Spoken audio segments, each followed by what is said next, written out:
Hello everybody, welcome back. I'm the Strategy Professor, and today we're going to be looking at the 7.18 support tier list.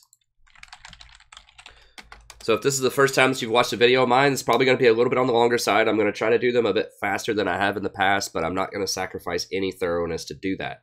You can always access this Google Doc that I'm going to be going through in the description, and you'll also find timestamps. You can jump around if you don't have time to watch the whole video. So if you just want to see the tier list part, you can jump down to that. If you just want to hear the patch notes, you can jump down to that. Or the meta-analysis, you can jump around to that. So it typically is on the long side as a video, but you know, I try to give you lots of tools to help you navigate and find the content that you want to find.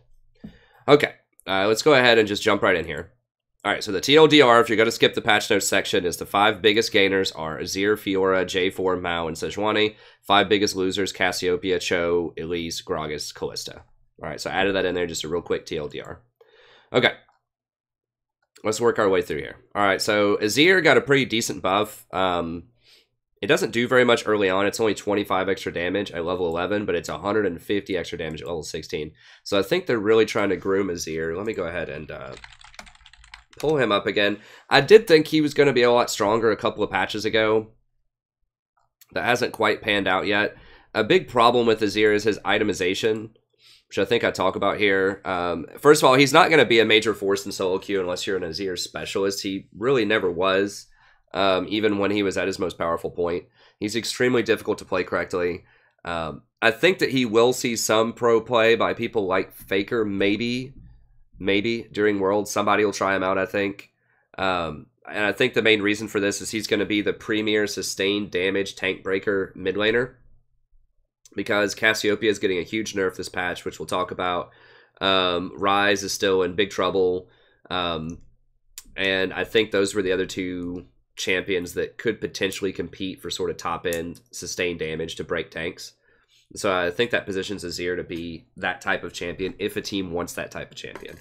And that would primarily be if they have a utility ADC, so if they want to run like Ashe or Varus or something like that, and they need a little bit more damage at the top end, sustained damage for later in the game, I think that Azir might be that person.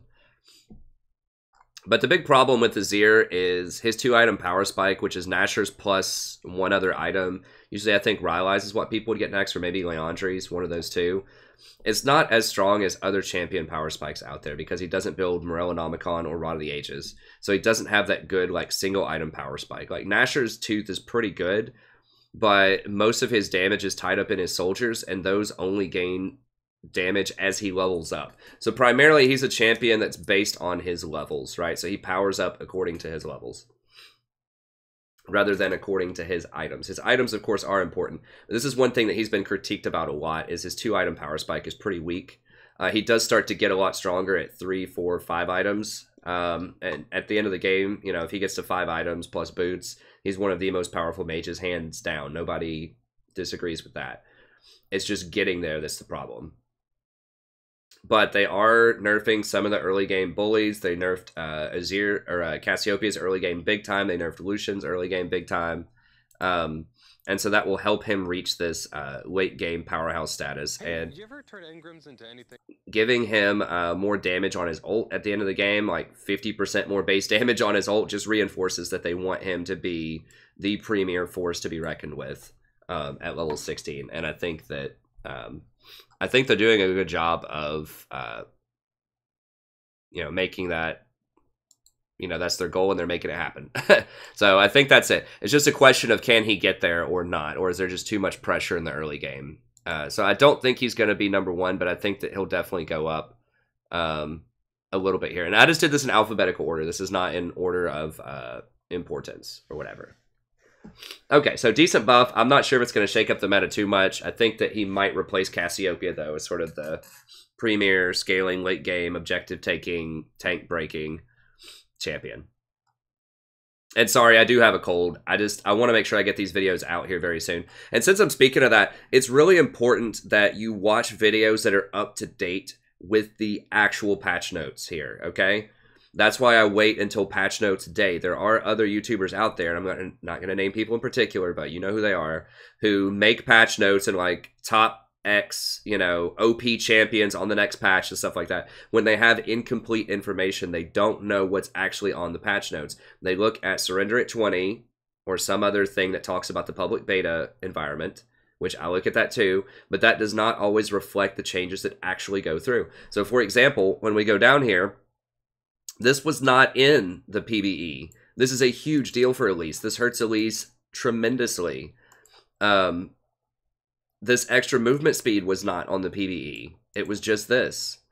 And so on and so forth. This right here, they didn't really define exactly what his hitbox would be, and they didn't say they were going to lower his armor on the PvE. So there are a ton of things on this actual patch notes that were not in the PvE. So if you go out and watch those patch notes by other YouTubers that don't actually wait until it releases because they want to scoop everybody else, they want to get to the story first, without having complete information, then you could potentially be misled. And the Rakan one is huge. No one mentioned this at all on the PvE. So it's just my warning to you. You know, you don't have to watch me necessarily, although I wish you would. But watch people that actually look at the real patch notes themselves and read them instead of the public beta. When you're trying to get your information to make sure that it's accurate. Sometimes it doesn't really matter that much. The PvE discloses almost everything, but other times there can be big changes that were not previewed on the PvE. Okay, let's go ahead and move on here real quick. Okay, so Cassiopeia. Sorry, I got like a cat hair or something in my mouth there. This is huge. This is going to push Cassiopeia out of the meta, I think. It's too big. So they are nerfing, and it doesn't seem like a big deal. They're nerfing bonus damage versus poison targets by 5 at level 1 all the way up to 25 at level 5, which doesn't sound like a huge deal, right? But you got to remember, this is the core of Cassiopeia's damage, because she fires these every 0.75 seconds. So on her, you know, normal mages might have a cooldown of, you know, 3 seconds on an ability. If they are, you know, that's still really short for a lot of mage abilities, but 3 seconds is like a really fast cooldown on most mage abilities. Well, she's going to be able to get off 4 Twin Fangs in that time. So, you know, 25 damage may not sound like much, but if you multiply that by 4, that's 100 damage that she's missing on a rotation. A damage rotation that most people would have, which is 3 seconds for an ability on the aggressive supports, or on the aggressive mid laners that are powerful. So that's huge, and percentage wise, it's massive. I mean, if we look at, so the basey is 33% damage down. Just look at percentages, and 22% less damage at level 9. That's massive. So yeah, they gave her a little 0.1 AP ratio, but she needs 250 AP to get back the same damage that she had before on her E. So basically, they've robbed her of somewhere around the neighborhood of like over 5,000 gold worth of stats on her E. I mean, that's 18 kills worth of gold nerf to her E. Now, yes, if you have gold, it affects your other abilities the same way, but just specifically talking about her E, it is massive. And I just want to put that into scale for you, that it's a really, really big deal that she's nerfing that damage, or that they are nerfing that damage. So, I think this is going to push her out of the meta, honestly. I think, certainly for solo queue, she's going to be trash in solo queue. She already is, even before this nerf. It was very difficult. Most people did not play her correctly. She could be good, but in actual practice, she's just too difficult for most solo queue people to play around. But I think that the nerfs they gave her on the last patch, they hit her mana cost really hard, and then they just hit her E damage really hard on this one. So I think that she's going to be pushed out. You might still see her, maybe, but I doubt it. And that does open up space for Azir, like I said before. So that's going to be, I imagine that's going to be it for Cassiopeia. Like, she might still be a niche pick in some circumstances, but I think that's a really big deal. We'll see, but I think that's a huge deal. Elise, this is massive as well. This is a huge, huge nerf. And, you know, from a lot of the, what I've been watching lately in professional play, I haven't even seen her contested that much, which is really puzzling to me why they're doing this. I mean, maybe it's like much more popular in Korea. I'm sure it is to some extent, but you know, tank junglers are already the premier champions in the jungle, and I don't know. Elise is the best early game pressure jungler aside from Jarvan. I guess Elise and Jarvan are the two best, but she's just not contested that much that I see, especially not in North America and Europe. So I don't really understand why they're doing that. She's virtually never picked in solo queue, which is weird because that's where I think she would thrive, like early game, domination and really thrives on chaos and getting picks on people and stuff like that. So I don't know why she's not played in solo queue, but it's not going to affect the solo queue matter that much because people don't play her anyways. It probably won't shake up pro play that much because I don't think she's a huge priority pick. She's okay, but I think that things like Sejuani, Gragas, Jarvan, all of these type of champions are even more coveted in pro play right now. But this is an absolutely brutal nerf to her W. Like, she loses 45 base damage, and yeah, she gets plus 15 AP. That means she has to have 300 AP to get it back, which means she's losing about 6,500 gold worth of base stats. 22 kills worth of gold. So I think this is very tragic for her. And then late game, that's gonna, 4 more seconds on her E is huge. That means that she's gonna have much less uptime on her threat. So if she misses that cocoon, people are gonna be able to punish it much, much more. So, just for reference, if you wonder, like, well, just how much does this extra cooldown on something matter? It's huge when it's your main utility. Or actually, that's not her. Okay, it's the repel. Okay, I thought it was the cocoon. It is her E, but it's her spider form E and not her human form E. Okay. Well, that's not as bad. I don't know why I was reading. I just saw E and I just assumed it was cocoon. Okay.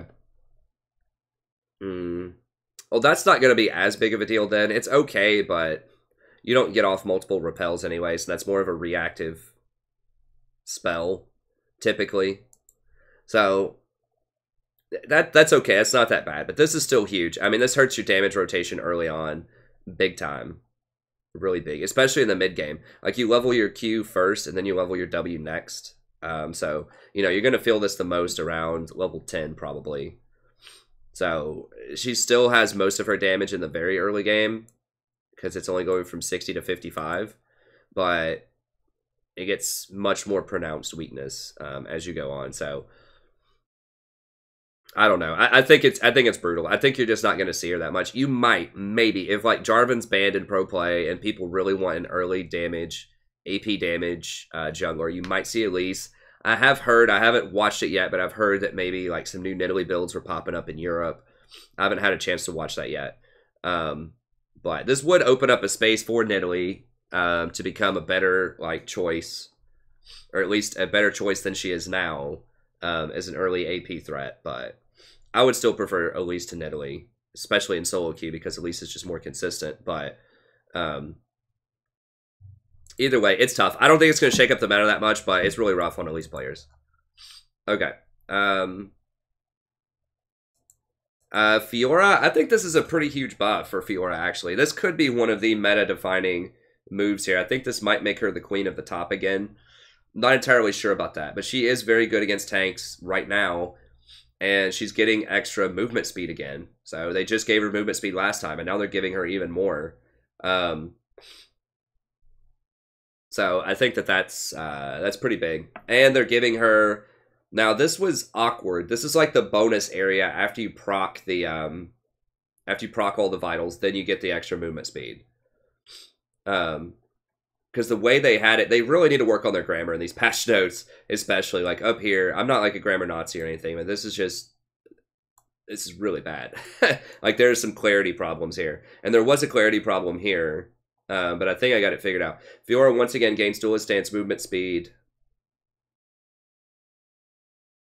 bonus while in Grand Challenge's circle. Okay, while in the Grand Challenge bonus area circle. Okay, so it's, I don't believe it's when she runs at people. Right, because that's what I thought it was on the PBE because the way they had it worded. I was like, oh my gosh, that's really powerful. No, it's when she... enters the bonus circle, I believe. Either way, lots of movement speed, very good for Fiora. That's the nerf that really put her into the dirt for a few patches, was they took away her movement speed, so it was a lot easier to outplay her. But now it's going to be a lot tougher, so... I mean, they are right that Bramblevest is a pretty good item against her, but nevertheless, I think she's still great against tanks, so... I think you'll see her summon pro play as a premier split pusher again, and I think she'll be pretty good in solo queue again.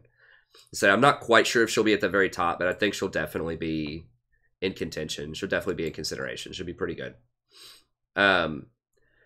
I think this is a decent nerf to Gnar. Gnar is very oppressive in the early game. I talked about the changes to Gnar several patches ago when they made it, and I said it's going to make him a premier top laner again, and it did. This doesn't really address a lot of that, but it does hurt him in all ends early on. So if he gets ganked, he could potentially get killed. So like a Maokai or something top lane that can stick to him early on could be big trouble if you have an early game aggressive jungler like a Jarvan. Like Maokai, Jarvan, be very common in Worlds probably if those aren't banned. You see like Jarvan top lane, Maokai jungle, or vice versa. Maokai top lane, Jarvan jungle. And that combination can now has a much higher chance of blowing him up in the early game. So it could make some of his all-ins, like maybe against Jace or something, a lot tougher up there. So maybe this opens up Jace to be a better top lane bully. But I don't think it's going to completely run him out of the lane, but I think it's a pretty significant nerf. It's going to make him a lot squishier early on. So champions that can challenge him, that can get on him and fight him early on. I mean, Renekton. This might make Renekton really good against him top lane. I'm not entirely sure about all, like the intricacies of many of the top lane matchups at like super high level play, but I think this helps out Jace, Renekton. Maybe AP Cannon. People have been playing AP Cannon a bit more in the top lane. I'm not completely sold on that. It's okay. Darius maybe in solo queue, that helps him. I don't know. I still think he'll be a force top lane, but I think that Jace and Renekton particularly, this might give them a little bit more room to take priority over him as sort of top lane bullies. But we'll see. So, decent nerf. He's going to be a little bit less oppressive early on. It doesn't really help tanks like survive him as much because it doesn't hurt his damage at all. It just hurts him in all ends. So, I think it just opens up for other potential bullies, but I don't think it's going to shake up top too much unless this is just like the straw that breaks the camel's back, right? And that that really pushes Jace and Renekton over the edge. Top lane. Okay. Gragas, this is a pretty big nerf. Who uses 3 armor, which makes him a lot more susceptible in the jungle. He's going to have a much less safe clear. And this is difficult to gauge. This could be a completely massive buff, or nerf rather, or it could be innocuous. Once they start messing with hitboxes and radii, I guess, they're tinkering with like core mechanics in a kit, and that can be very, very rough. I mean, Gragas, just for an example here, Gragas completely disappeared for like a year in the meta after they changed his ultimate to where it has like a mandatory half-second cast time instead of being instant when he ults it. That's all it took, was one little extra half-second cast time, and it completely gutted him for over a year. So these types of things where you change like core interactions in a kit can be really, really big. I'll just have to see how it plays in action. So let me show you the nerf I was talking about that gutted him. So they gave him several buffs. Well, they've nerfed him here too. So they nerfed his cask recently. They reduced his base attack speed, which lowers his clear time. Now he doesn't have as much uptime on his major threat, which is his cask. They gave him some buffs back in 7.2 and in 6.17. To try to help him. Okay, this is it. This was 6.17. Well, I guess it wasn't for a whole year that it gutted him, but it was for a while. It was for like half a year where he was irrelevant.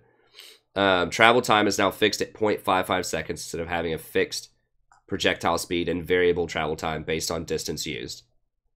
Okay, so it used to be 0 if you did it point blank, but now it's always 0.55 seconds. This is what threw him on the bench. From 6.17 up until really, he wasn't even that popular in 7.2. I don't think it was until the Cinder Hulk changes and a lot of the new tank itemization around, I don't remember when that was. It was like 6.12 or 7.12 or something like that. So that's like 18 patches or something when he was just completely irrelevant until the tanks came back online with all the Cinder Hulk and tank itemization changes. So, yeah, so something like this could be a really, really big deal. So it seems innocuous at first glance. It's like, okay, whatever. It's just an extra, 30 units collision radius and his hitbox is, you know, reduced a little bit. We'll just have to see how it plays out in a game, but especially at the pro level, this could be a massive, massive deal, and I think it's going to be a big deal. I think this is going to... people are not going to pick him as much. Maybe. Like I said, I could be overreacting to this, but I feel like this is going to be really bad for him. Okay, Ivern doesn't matter. Like, it's a decent buff, but this is like, you know, if you stole $1 million from somebody and just gave them back, you know, 100,000, like, oh, here you go. You know, they just completely massacred Ivern over the course of like 4 or 5 patches in the mid-season. This does not repair the damage. I mean, if we look at Ivern, I want Ivern to be a thing. Ivern was my favorite jungler. Like, I played jungle specifically because of Ivern as my secondary role for a while there. So I absolutely love Ivern. But I think he's very cool. I think he's unique. I like his attitude. But, yeah, they have just completely massacred this poor champion for a very long time. Okay,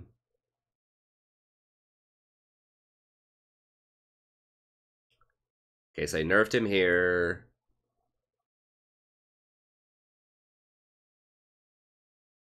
Yeah, they nerfed him there, which was really big, and 6.24. And there. Yeah, so they nerfed his slow. They nerfed his shield big time by 50. The slow duration was reduced by 33%. Here, it was reduced a lot here. So this is where he was like really overpowered, and I understand these nerfs. These were okay, I guess. This makes Daisy a lot more vulnerable, though. This was starting to get pretty bad, but he was still, like, alright through here. This was also during the lethality meta, so that kind of kept him in check a little bit. And then this is it. This was the big one, so 710. So they nerfed his base movement speed, and they just made him take a massive amount of damage, like, a huge amount of damage on his first clear. With his passive. Like, it's so much damage. Like, if you just tag like 3 camps on your first clear, if like Jarvan walks into your jungle and just blows on you, you're gonna die.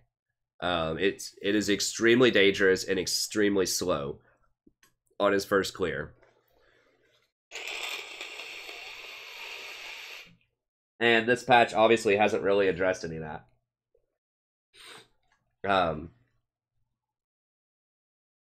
So that right there was when he started to decline quite a bit. And then this, look at this. They reduced his damage from 180 to 130. 50 base damage nerf on a 180. I mean, that's just like astronomically high. Like, that's a ridiculous amount of damage reduction. So now he just does like no damage. So that was really the nail in the coffin. This was getting rough. He was still viable, but it was pretty tough, honestly, in 710. He wasn't even seeing that much professional play after the 710 nerf, and then they decided randomly just to completely crush him in 712. So this hasn't fixed any of that, and they nerfed Bushwhacker, so you don't even have like your good scouting anymore. This didn't matter that much. He was already out of the meta, so they just decided to kick him in his coffin. But this is not going to matter. They're giving him back 10 damage, and they're increasing his AP ratio. It doesn't matter. They robbed him of 50. Like 50 AP for this ratio to make up for that, it's 8,700 gold to make up for that loss of base damage. So the problem with Ivern, here's the things that they need to address to pull Ivern back into the meta, and I hope they do. His first clear is super slow and dangerous, so they need to find some way, either lower the amount of time that it takes before he can free the animals, because right now it takes forever. So lower the time when he can free the animals, or just revert the changes and lower the health and mana that it costs him. The fact that it costs him an astronomical amount of health and mana, and it takes him forever to go back and free the animals, really, really puts him too far behind early game. Like, yes, he can counter jungle some, but when he's that weak early and he has such weak base stats, he's just going to get massacred by Jarvan, Elise, Nidalee, Lucian, anybody, Rammus, or anyone early game that can fight whatsoever. Ardent and Redemption are very good on him, but enchanters also buy these items, so duplicates offer a few benefits. So yeah, it's good to get Ardent Censer and Redemption, but if you have one of, 4 or 5 or 6 super popular bot laners, if you got, Janna, Sona, Rakan, Lulu, Soraka, Nami, any of those, they're going to have those items. And those items don't stack, so they don't get extra attack and movement speed if there are multiple Ardent Sensors.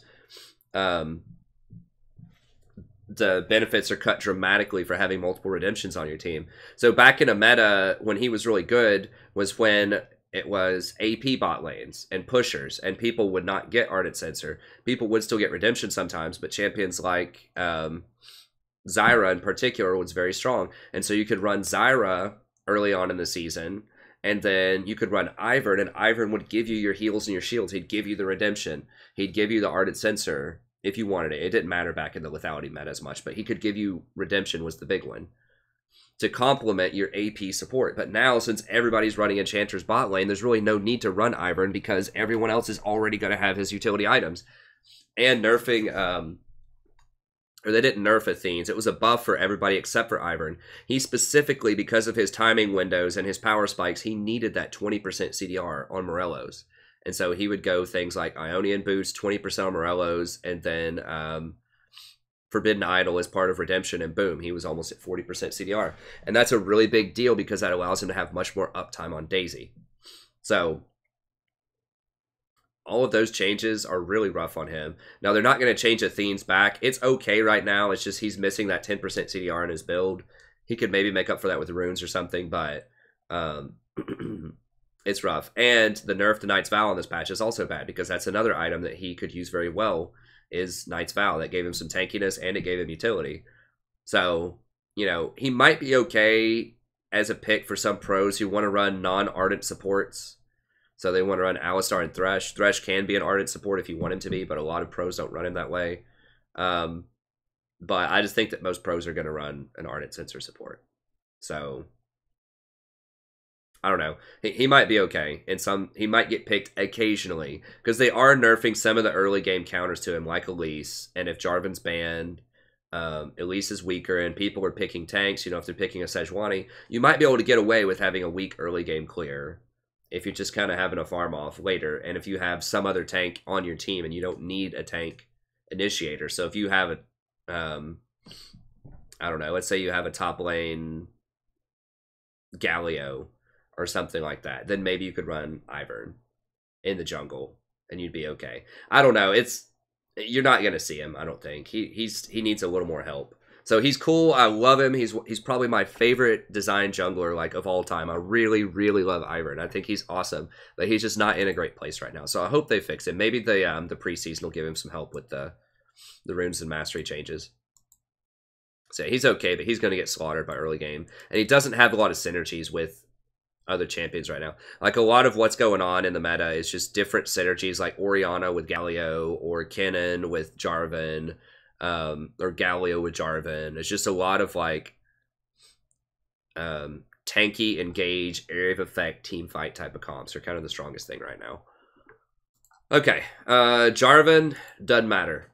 Like he's gonna lose what, 30, maybe between 35 and 50 shield on a 3000 HP body.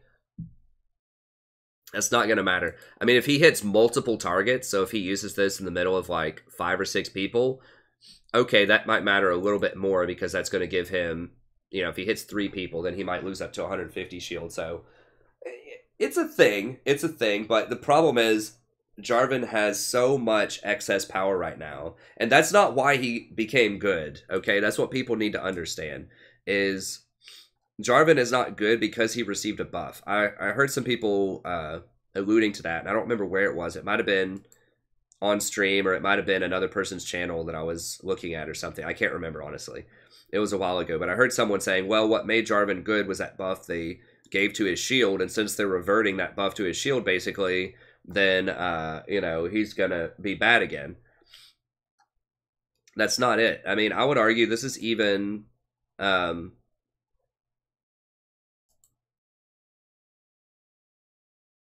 this is potentially even a nerf to his shield against single targets. Because what he usually does is he dunks like a core target, right? He doesn't try to dunk like 3 or 4 people and then, you know, I guess he could do that. But usually he goes for the back line and dunks the Twitch, right? Or he tries to dunk you know, Ashe or Varus or whatever they have on the back line. Just whatever squishy champion they have, he dunks it. And usually it's one, maybe two people. With this change on 7/7,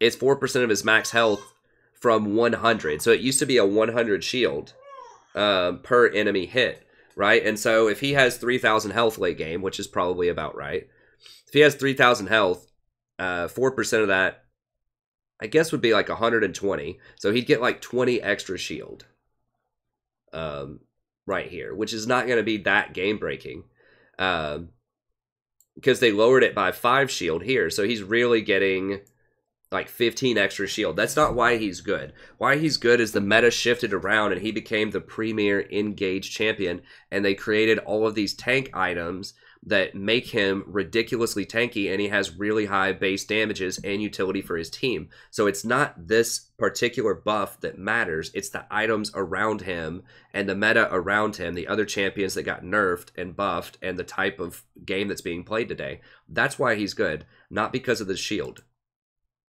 Okay, so yeah, per target, okay, he's going to lose a little bit of his shield. It's not going to matter. He's going to be mega tanky anyways. All right, so these are the things that make J4 too strong right now. All right, so a 3.5 second uncleansable crowd control in an immobile 80 carry meta. So a lot of the top 80 carries, with the exception of Trist, are relatively immobile right now. When you think of champions like Sivir, who can't get away, when you think of champions like Twitch, when you think of champions like Varus, Ashe, all of these are gaining popularity in the pro scene. I'm scrolling down to kind of look at what my top tier was. Xayah, I think, can fly out of it. Jinx can't, Draven can't. Those aren't seen in pro play as much, but those are popular in solo queue right now. And so that dunk is so frustrating because you can't Quicksilver Sash it, you can't use the Mikhails to get out of it, and it lasts for 3.5 seconds. That's ridiculous. That's what they need to nerf. They need to take it down to at least 2.5 seconds. I mean, my god, that's still as long as a Malzahar ult. So it should only last 2.5 seconds. They should do some other things with him as well.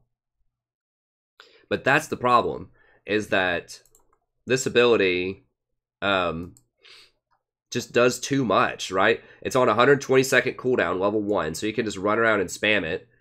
It has 650 range, which is pretty far considering his other like ways that he can gap close, and we'll talk about that, why that's OP here in just a second. And the base damage is really high, so 200 is already respectable. Level 6 damage, 450 is absurd. Level 16 damage, and 150% bonus AD. Like, what? That's disgusting. So it does a ton of damage, has really high scaling on a really low cooldown, and a deceptively large range. And that's really, and you can't cleanse it. That's the key thing. A Malzahar ult, you can Quicksilver Sash it, Ashe Arrow, Quicksilver Sash, or you can take Cleanse itself as a summoner spell. You can get your support to run Mikhails, whatever. This is something you cannot get out of if you don't have Flash. You have to have Flash, or you have to be playing one of the very few 80 carries like Trist who can jump out of this thing and, you know, make it out alive. So that's a huge problem. And it has great utility. I mean, you do have the option of dunking like 3 people and then having a Galio jump on top of you while they're all dunked, and then having like an Orianna drop a ball on you and just, you know, explode them. So he has the option of turning this into either an assassination, a key target on the back line, or just an AoE like team fight way to hold everyone in while you do something disgusting in terms of like AoE damage. So that's the problem, is he has way too much utility there. He has absurd engage range. He can engage from 1845 distance away. Think about that. I'm pretty sure that's greater than a screen length. So he can like come across an entire screen and engage on you. If he drops his flag, drags over to it, flashes ults, then he gets to 1845 engage range. That's ridiculous. No other champion has that kind of mobility that has the same level of crowd control and burst damage that he has. So why? Why does it need to be that high? That's absolutely absurd. So they need to nerf some of these ranges. He has excellent wave clear with his Q, which is also ridiculous. It's only 65 mana. It shreds armor. So it's not you do bonus damage, it's everyone on your team does bonus damage. 26% of their armor. That's mathematically not quite doing 26% extra physical damage, but it's pretty close. It's pretty close to everyone on your team who does physical damage gains 26% extra damage for 3 seconds. It's on a 6-second cooldown. It has 770 range. What? Like, this is further than, like, some spellcasters, right? This is further than Annie's ranges. This is further than Ryze. He's a melee champion. So, he has further ranges than some casters, and he's approaching the range. Like, 800 is kind of a standard sort of harassment range for a lot of, you know, sort of mid-tier mid laners. And it has really high base damage as you're paying 65 mana for 250 damage.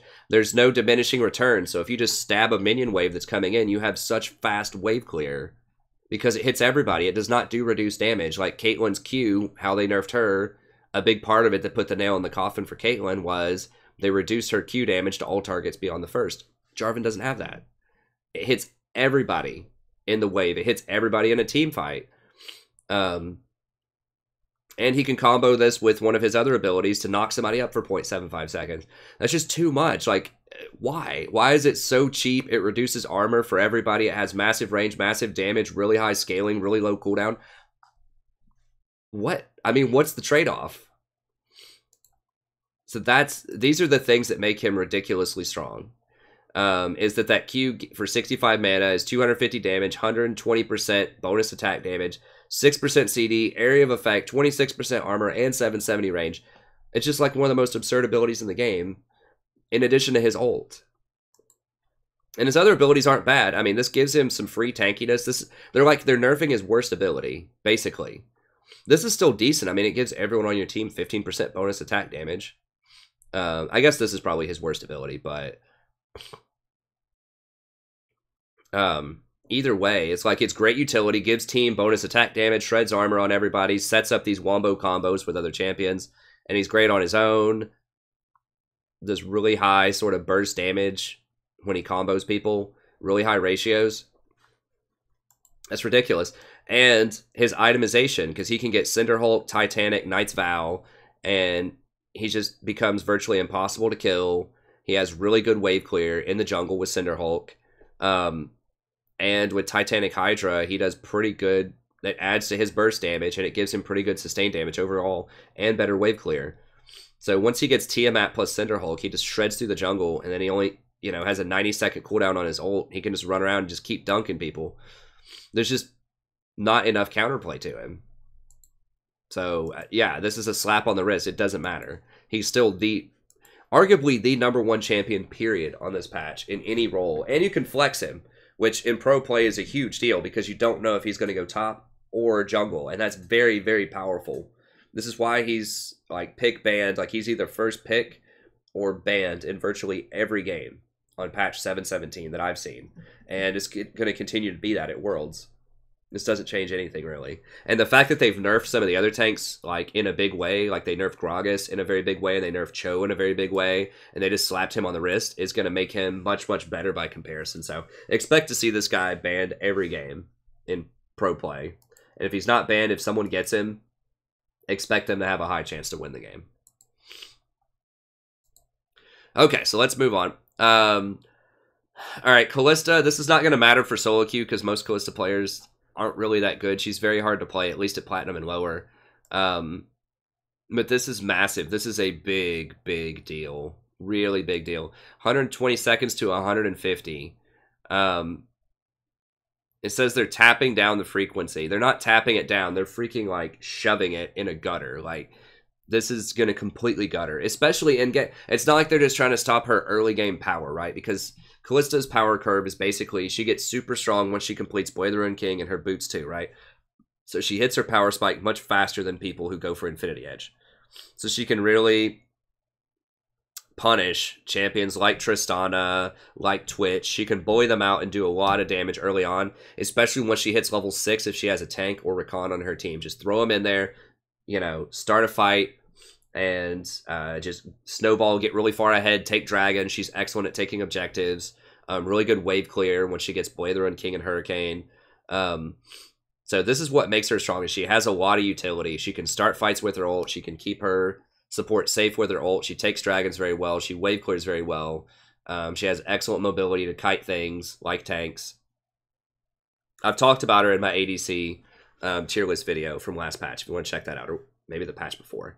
But these are things that all make her really strong. What she's not good at is late game. She can't keep up with the Energizer build. So once someone like Tristana completes Infinity Edge, Static Shiv, and Rapid Fire Cannon, it's pretty much lights out. Like, she can't fight them anymore because they're just going to blow her up before she can rend, unless she's really, really far ahead.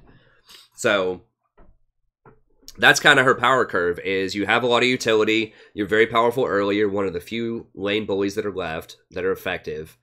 And now they're taking that away from you, and they're not giving you any compensation for later. So now you're still just as weak, even weaker later. I mean, this is 50% longer cooldown on her ult. 50% longer at level 16. What? I would think they would at least go like, you know, maybe 150 down to 120 down to 60, or maybe even down to like 70 or 80 or something. Like, I understand maybe like moving her ult up to like 130 or maybe even 140 seconds early just to potentially slow down her playmaking ability early. But they can't nerf it that much on the back end, because now she's not going to have anything late game. That's one of the very few things she had, was that she could use her ult as an engage tool. And of course, she doesn't get a lot of CDRs. She doesn't get Essence Reaver or anything like that. So I think this is over the line. I think you're not going to see her in pro play anymore after this. Like, there's a chance you might, but this is massive, massive nerf. This is basically pick ban Tristana every single game is what this is. So now Tristana did get a nerf, but it's not going to matter that much. We'll talk about it here in a little bit. But yeah, that's a big deal. So yeah, she's probably out of the meta at this point. She's definitely out in solo queue, and I think she's probably going to be out in pro play too. Lucian doesn't matter. He gets a little bit of a better shield early on, like what, 15 extra shield. I'm pretty sure he maxes this. It's either last or second. It's definitely not his #1 max. So when he ganks at level 3, he's going to have all 3 abilities. He'll have 15 more shield for both him and his partner. So this might help him out maybe in some like really close cases for like 2v2's top lane. But I still think that like Jarvan is just going to have a field day with him. And Jarvan scales so much better than he does later into the game. I mean, Lee Sin's problem is one of, well, first of all, they nerfed him a lot this season. Like, they nerfed his ult several times. Because Lee Sin has always been like an early game powerhouse that he falls off and he can't really do much late game unless he just happens to get a really good kick into the enemy team. And they nerfed his kick damage by quite a lot, and they nerfed the cooldown on it. So nerfing cooldown on champions that really need their ultimate, like that's, you know, part of their whole identity is their ultimate, like they did to Kalista, can often be really, really bad for the health of the champion. Yeah, right here. This is when Lee Sin disappeared. 7-10, because he was pretty good throughout part of this patch in pro play. In the mid, like, kind of between, you know, 7-5 and 7-10, he was actually a pretty contested jungler in pro play. He was like a top 3 jungler. But this right here, they only boosted it up 20 seconds. They're increasing Kalista's by 30. And they didn't even change his late game, so he still has it. It's the same thing late game. It's just a lot slower in the early game, sort of slower in the mid game, and then the same late game, right? But they're not even doing that to Kalista. They're gutting her throughout the entire game. So if it just completely crushed Lee Sin, who is a top 3, I think it's going to do the same to Kalista. But yeah, this was a big deal. They nerfed his move speed, which is kind of a big deal, and they reduced his damage to 7.1 by a lot. Now, to be fair, 600's a ridiculous base damage for an ability, but I don't know. And like his big problem too is the meta game right now. He's an early bully in a late game meta, and the nerf to his R CD is what crushed him. So Cinderhulk jungler is just outscaling big time, and enchanter supports make it very difficult for him to do his job when he's trying to burst through like Janna shields and tornadoes and Lulu polymorphs and just Sona's healing and ult, and there's just so much counterplay to him. It's so predictable what he's going to do most of the time, unless you're like a ridiculously super good Lee Sin. Blast Plants also hurt him because one of his main things is he had much more creative jungle pathing than a lot of other champions, but now that Blast Plants are there, people often have many more opportunities to get around walls without using their movement abilities. So that kind of took away from his uniqueness too. So he might still be okay in solo queue for Lee Sins that are specialists in Lee and are very powerful with him. they really just dominate the early game. But in general, he's going to be a pretty weak champion. They're just much better early game picks. You got J4, Elise, maybe even Nidalee for like pro level Nidalee players. What is going on in there? What's going on in there, Chief?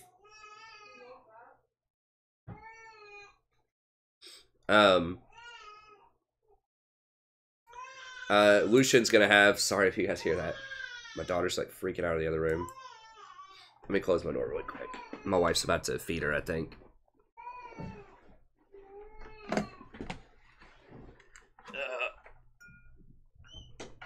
Okay, there we go.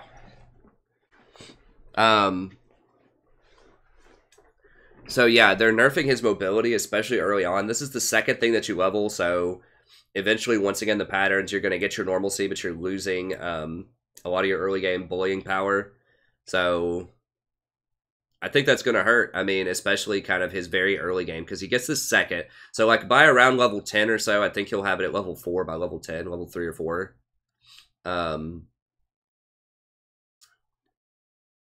Level 3, I believe. Yeah, level 3 by 10, which is not, it's like 2 extra seconds, which is kind of a big deal, but basically you're not going to be able to dash forward to be aggressive in lane nearly as much, or you're going to get punished really hard for it, because you're not going to be able to get away for an additional 4 seconds now.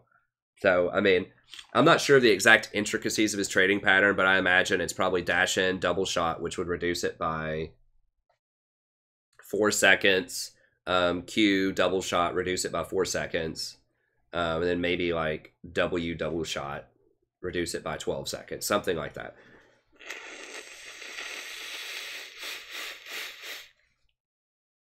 So it's just going to give you greater like windows of vulnerability, which is the exact phrasing that they use here. So I think this is going to hurt him in the early game quite a bit, which is going to free up some champions that have a hard matchup against him early on that get bullied out. It'll help Corki out probably the most, because then that'll help solidify him as sort of the one of the premier early game bullies. So we'll see. People might still pick Lucian, but I don't know. I think it just, especially because, well, I'm trying to think. If you run an AD jungler, like if you run Jarvan in the jungle or an AD top laner, then it makes it a lot harder to run Lucian, because you're going to have an AD mid laner, an AD bot laner, and then like either AD jungle or top laner. And if your only other like if your only other champions are like a tank that's not going to do a lot of damage and a support that's enchanter that's not going to do a lot of damage, then you're not going to have enough AP threat to balance your team out. So that's a big problem with Lucian and lots of other AD mid laners. And he's really the only one that's popular in pro play. I don't think, like, people don't play Zed a lot. They don't play Talon a lot. Maybe occasionally, but for team balance purposes, especially in a meta where Thornmail can completely crush your team if you have too much AD on it, I think this is just going to give you one more reason not to play him. And if you want that type of early game bullying, I think that Corki's probably going to be a better answer now. If you want like the AD carry style of play, like the auto attacking, benefits from Ardent Sensor, but yet does magic damage, I think Corki will be your pick. Nautilus is kind of a weird change here. How do we look on time? These things always take so long. Nautilus is kind of weird. I don't think it's going to matter that much. 60 at all ranks is curious.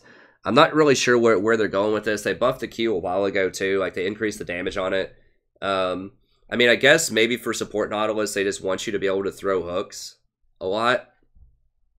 The hitting the terrain refunds half is curious, because that gives you extra mobility, because if you can hook terrain and pull yourself to it. So this could let you run around the map faster, which would really benefit like maybe jungle Nautilus.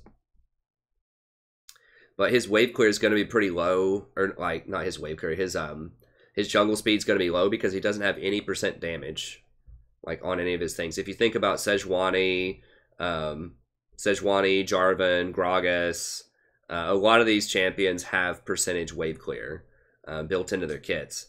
That's what helps them clear like, red buff, blue buff, Gromp, and some of the Scuttle, even dragons, like you have better objective. His objective control would be absolutely terrible, like versus dragon or Baron. So he has like good, control of raptors and wolves and things like that with his E, but I just think he's going to be too slow in the jungle. He could be okay, but his clear is going to be too slow and dangerous, and he's going to make himself run out of mana, and there just aren't really good, like, I guess that the new jungle items that they buffed probably a few patches ago now did increase mana regen in the jungle, but I don't know. I mean, you might see him there. I just don't think that that's, like, a reason to play Nautilus. It's like, oh my god, like, his hook costs a lot less. It also, like, you get a refund whenever you hit terrain and stuff with it. I just don't think that's going to matter that much. Like, his core abilities that are really important are his E, his area of effect, and his wave clear. They don't want to give him that back because they don't want to top lane Nautilus. And then his ultimate. They did buff his ultimate recently. So he has gotten a lot of buffs, but I think the itemization is just not quite right for him yet. We'll see. I mean, I think on 7.19, they're thinking about nerfing Ardent Censer and some of the other Enchanter stuff. If that happens, he might be one of the premier tanks again. I thought he was very good at the end of last season, but he just hasn't really been that great this season. So we'll see. I mean, this helps, but I don't think it's going to shake up the meta too much. Nidalee, who cares? Like, okay, you're getting a little bit extra ability power. That's not why you play Nidalee. You don't play her because her heal,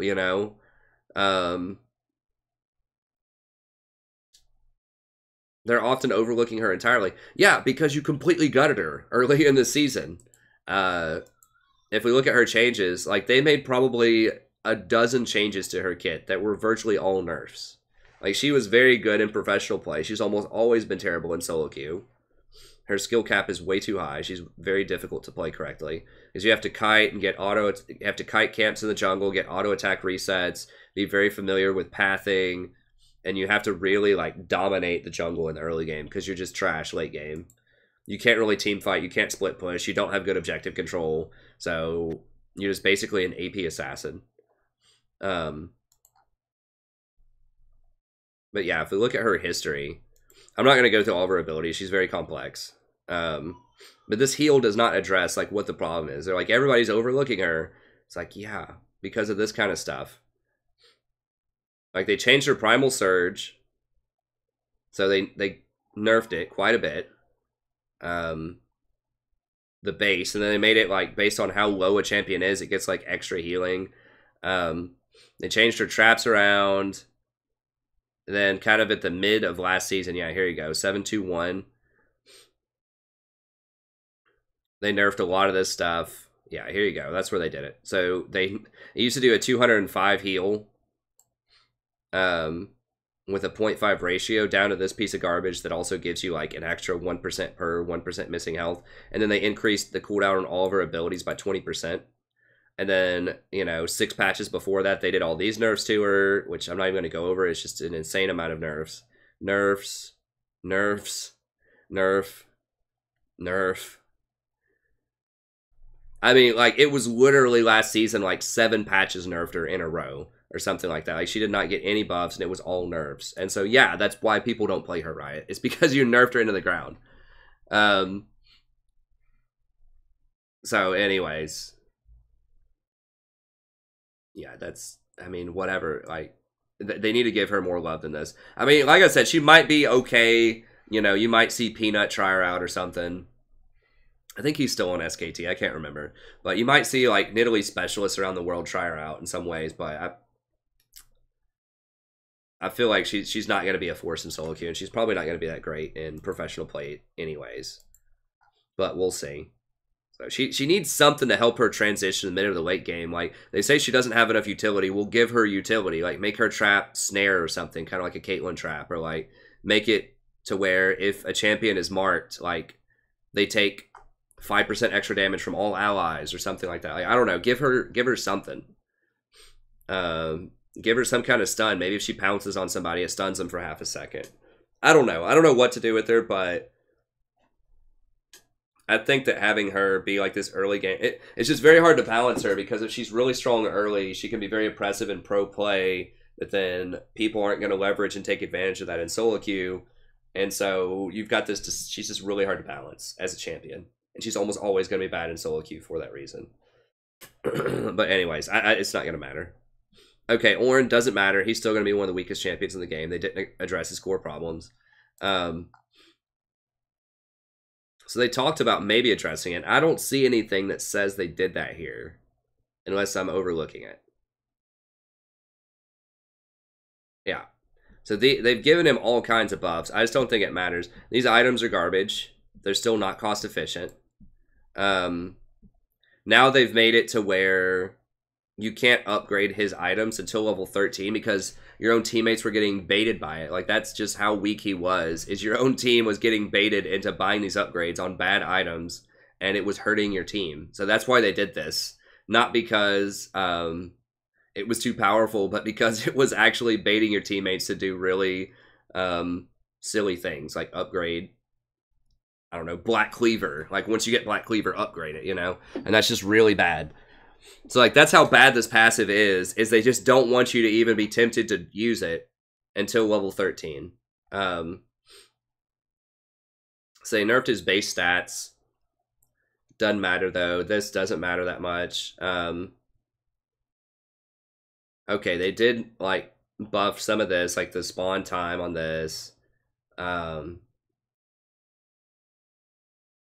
They increased the length on W. You slow yourself less. Now, they were toying with the idea of W, like, dealing maximum percent health damage, and that would have made Ornn viable, but they decided not to do it, so I still think he just doesn't do enough. Like, the things that you don't see here are reductions to mana cost. You don't see, like, quality of life changes to where his animations are faster or there are ways to cancel his animations. That's the problem, is it just feels like you're lagging. When I played Ornn, everything has an animation. Everything, like, has some kind of little small delay in it, and his kit just feels super clunky. He has huge mana cost relative to what his abilities do. He's very intricate and difficult to play, and there's just not very much payoff to him. And his itemization is pretty bad because his stats just don't make any sense on his abilities. He scales from, like, 4 different kinds of stats. So it makes it really hard to have, like, a unified, like, effective build. It just feels like he just spreads himself too thin with his items. So yeah, I don't think this is going to matter that much. They did lower the cooldown on his R, which is good. So, I mean, he's definitely not going to be as bad as he was, but I still expect him to have, like, a 40% win rate, which is better than 28%, which is what it was at one point, but, you know, I still think 40 to 45% win rate. They're just not fixing his core problems, which are his clunky animations and his mana cost primarily, and his scaling. So those are the 3 kind of pillars that are holding him back, and this doesn't do anything with that. And he doesn't really have mobility, like, he can't jump over walls or anything. His abilities are very short range, and they all require setup or prep. They're like cute combo type of abilities. It's just too rough. Okay, Rakan. So this is an interesting one. This was not previewed on the public beta environment. It's difficult to say. This could be a Gragas-esque effect. That could be a nail in the coffin for Rakan. It depends on how bad this is. I don't think so, though. I don't think so. I think he'll still be good. This is really for, like, hitting multiple targets and knocking up a lot of people, which, with your W, which is good, but, you know, a lot of times Rakan will just try to catch out, like, a single person. They are giving him some compensatory stuff, too, here, right? So they're lowering his cooldown at level 16 by 20 seconds, but it's quite a lot. So he's still going to be really good to, like, pick off individual champions, but he may not be able to get, like, the, you know, 3 or 4 person knock up. It'll be a little bit harder to do that. I don't know. We'll see. I mean, this is lowering his radius by 25%, so that could be a big deal. But this is more difficult to see just how fast that's going to be. Like, I try to do some math here to see, like, if you assume that you have 600 movement speed with the bonus, which would be 400. So if you have, like, tier 2 boots, I think that puts you at about 400 just for easy math. And then you pop your ult, it gives you an extra 50% movement speed before you touch anybody. So you would have 400 times 1.5, that 50% extra movement speed, 600 total movement speed. So that would give you 2,400 total movement speed when you go in with your W, versus now with these changes, if you had the same setup, you would only have 2230 movement speed, which is 7% slower. But I'm not quite sure just how much extra reaction time that's going to give somebody.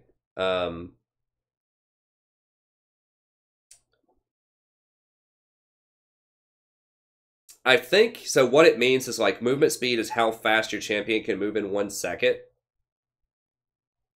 So, you know, this 170, a loss of 170 move speed. What is 2,400 then divided by 100? Let me look at this really quick. I may not do this math correctly off the top of my head, but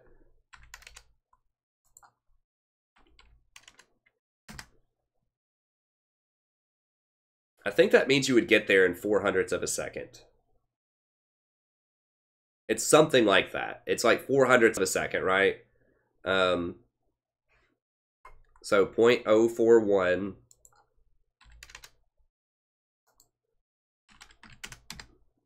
0.044. So, you know, they're basically getting 3 extra thousandths of a second to react. That's what it seems like here, mathematically. It's something like that. So basically, it's pretty much like you increase their ping by 3. So if they had, you know, 50 ping, then... Or no, like, you're reducing their ping by 3.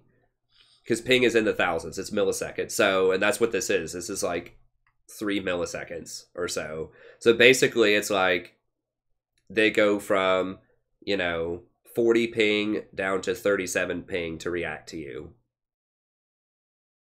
I mean, maybe at pro level play that's going to matter, but I don't really think that's going to matter too much for solo queue. Like, I really don't. So I don't think this is going to affect Rakan that much. Like I said, we'll see. The one that I'm more worried about is the ult shrinking by 25%, but they are compensating you. So I think that's going to make it a lot better for single target picks later, because you're going to have a much faster ult. But the shrinking of the radius is problematic for hitting multiple targets. So, I don't know. We'll see. It's obviously a nerf, but he's extremely powerful right now. He's the best engaged champion by far, and I don't think this is going to change that much. Honestly, I don't think so. So, I still think he's going to be top tier, because this isn't really changing his identity. Like, as long as he can get on people before they have time to get out. So, if he just pops his ult and then W's, or pops his ult and flashes on somebody, like, he's still a very, very reliable engaged champion. Whereas, like, Gragas, you know, the changes to Gragas's, like, radius and width and stuff like that is much more pronounced, I think. We'll see. We'll see. But I think Rakan's still going to be top tier, but I haven't played with it yet, so I don't know how it feels. But we'll see. Rengar, so decent nerf. I think he's still going to be top tier. It's fair. He needs a bit of a nerf. So +3 armor will help significantly with early clear. Nerf to Gragas and Elise are going to help Rengar's early game. Just make sure you ban Jarvan if you want to pick him. I still think he's going to have problems with tanks later on. I still feel like Cinder Hulk junglers are the place to be right now, but the Duskblade is still okay. Ghostblade's okay. I think they're going to revisit lethality items in 7.19, so he might get some love there.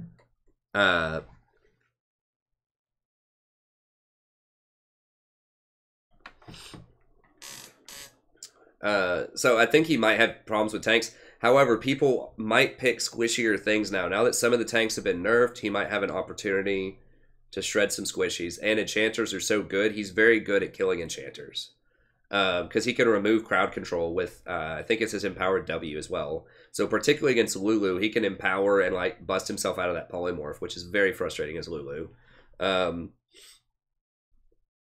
But yeah, so if Janna's banned, Janna's pretty good into him. But he can eat, you know, Sona, Lulu, Nami.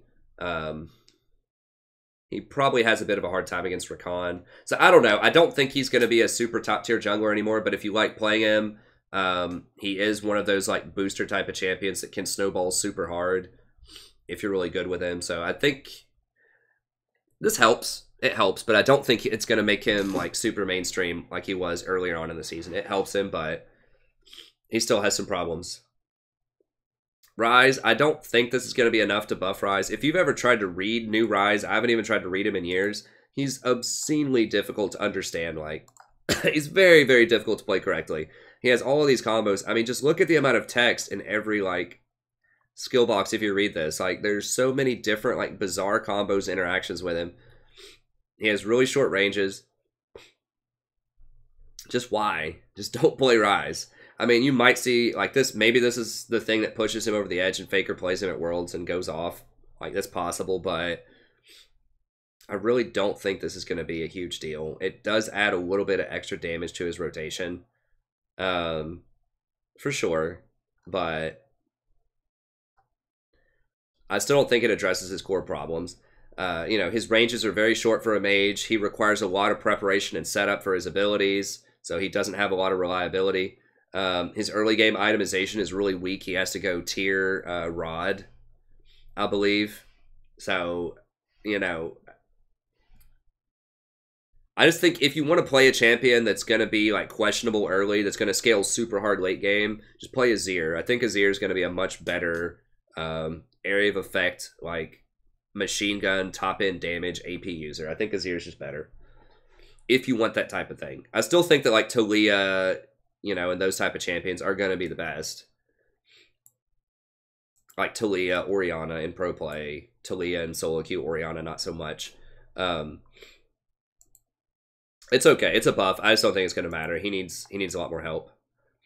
Tristana, it's a nerf. She's still ridiculously overpowered. I mean, the only champion that I think might be more overpowered than Tristana right now is Jarvan, both in pro play and in solo queue.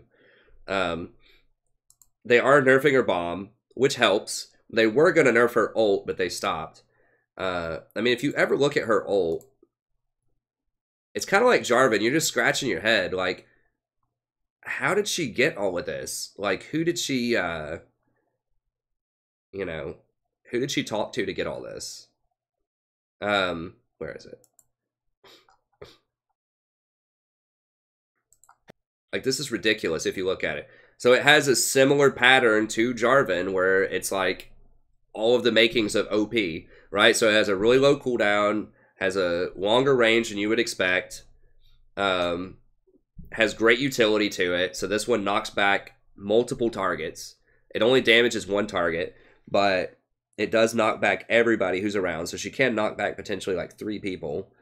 And it has obscenely high base damages. Why does it have 300 damage at level 1 on an AD carry? Nothing has that kind of damage. Like, that's ridiculous. Like, that's a lot more than most mages with their level 1 ults, right? 300. And it's point click, just like Jarvan's ult. There's no skill shot. You just literally point click on somebody, boom, it works. So it has very high reliability, very high damage, great utility, low cooldown. I mean, that's just a recipe for disaster for balancing. They were going to lower it to like 250 damage at level 1, which is still too high. It should be like 200. But anyways, so they nerfed her ratios. You know, the top end ratio is what's probably going to matter. The 242 on a fully charged bomb versus 198. I did a little bit of math here. You got to keep in mind, Trist does not build a bunch of bonus AD though. So this is not a huge problem on Trist. Like, she gets Infinity Edge, Static Shiv, Rapid Fire Cannon. Shiv and Rapid Fire don't have AD on them. Only Infinity Edge does. So she gets 80 AD from IE. And then if she goes Doran's Blade, Runes, Masteries, it's going to be roughly another 20 or so. So she's going to have about 100 bonus AD through most of the game. Through the mid game, you know, up to like 25 minutes. Now, once she starts, if she starts buying like Bloodthirster after that as like a 4th item, or Mortal Reminder or something like that, she's going to get a bit more AD. So this is going to affect her more like super late game. But she's already going to be melting people, so it's not going to matter.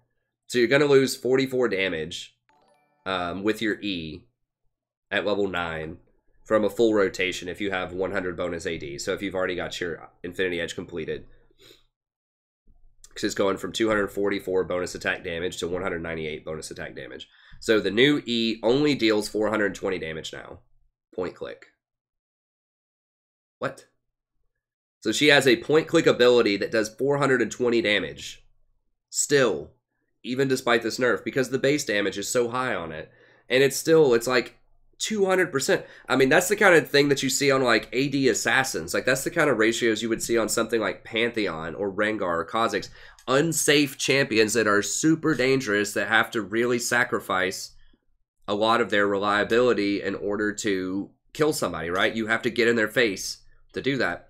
Tristana, you're not sacrificing anything. You're already super long range. It's point click. She's super safe. You have a W to jump away. You have an R to knock people back. There's no trade-off. It's just point click with ratios of an AD assassin for some random reason.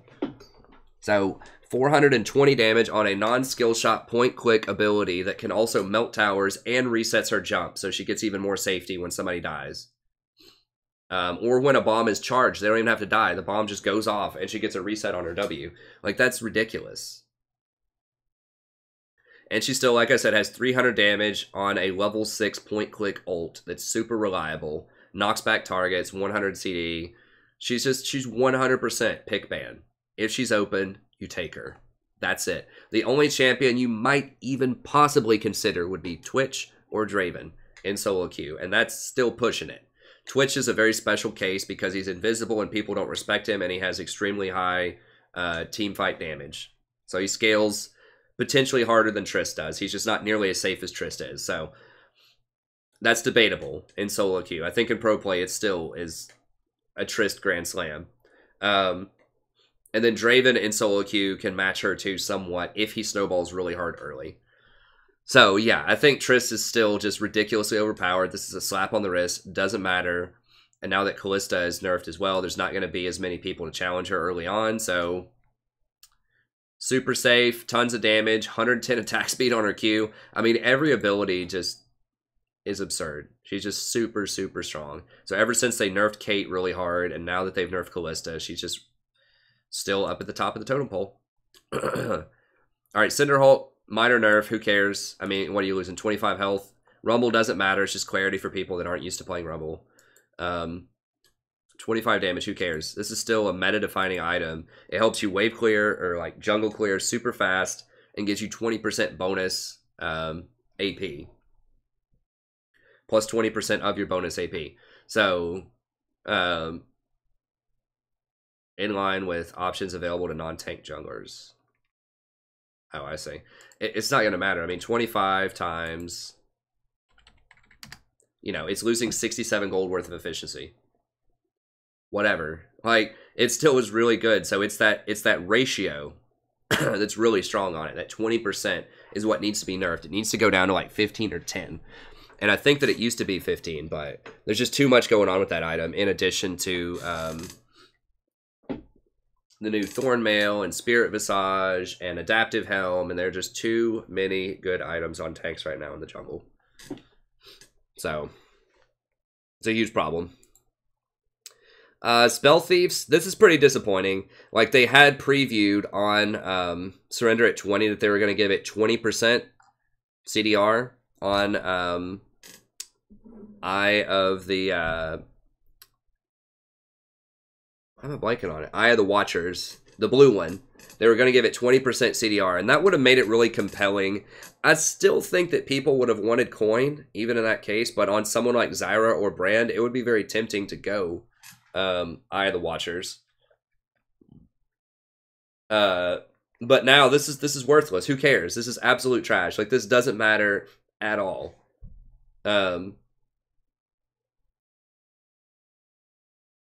Yeah, it doesn't enable early aggression. Okay, you're getting 5% extra CDR over coin at this point. You're not like, if you want it to be an early aggression item, you need to increase the amount of on-hit damage that it does. That's what the early aggression is, on-hit damage. So they need to bump that up to like 25 or something at the tier 2. This doesn't do anything. It's like an extra 5%. Who cares? Coin is way better on everybody, and you should never buy this item. Even on Zyra or Brand. Doesn't matter. This item, complete garbage. Because the thing is, on Zyra and Brand, you're getting so much extra gold. You're going to get to your core items faster. You're going to get to Leandre's faster. Void Staff faster. Because you're getting so much extra gold. And you can harass a lot more because the thing that typically gates AP champions early game that sort of keeps their power in check is their mana, not their cooldowns. It's not that, you know, they can just happily spam every ability after it's off cooldown. It's that they run out of mana because they have really low base mana regeneration and they don't buy items that have Fairy Charm in it, typically. Unless you're, you know, Vel'Koz or something and you're going for Ardent Censer with Stoneborn Pact. But like Brand and Zyra aren't gated by their cooldowns. They're gated by their mana because they don't have very good. They have low base mana regen and no Fairy Charms, like I just said. So this doesn't matter. Like, it doesn't matter if it's 10% extra cooldown. You can't spam your abilities on cooldown. So this is not what's holding them back. What's holding them back is mana and the collateral damage of having to sacrifice all that extra gold off a coin if you want to go more early game damage. So this changes nothing. This is still garbage, and you should never buy it. TLDR. Okay, Gargoyle Stoneplate. I don't think this is going to matter on hardly anybody except for Cho'Gath. So basically what it does is the health that you get off of Stoneplate, the temporary health, is now base health. It is base health instead of bonus health. So it no longer applies to Cho'Gath's Chomp, and that's the big deal. It no longer scales with Cinderhulk, which is a big deal. So some other champions with Cinderhulk would get this item, like a Sejuani or whomever else, and they would get an extra 20% of the Gargoyle Stoneplate bonus health. So this overall does make tanks a little bit weaker in the jungle, but I still it hurts Cho'Gath a lot, a whole lot. He was ridiculously overpowered though. Like he had this coming for a while.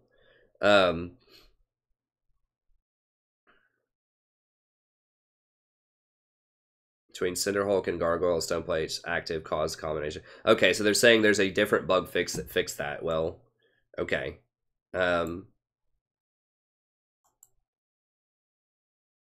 Anyways, yeah, so it's not going to be that earth-shattering for most junglers, but it's going to be very, very big for Cho'Gath. So he's losing 300. If he has 3,000 health, he's losing about 300 true damage on his ultimate. Maybe even more than that. Maybe closer to 400 if you include Cinderhulk and how Cinderhulk would scale with that item.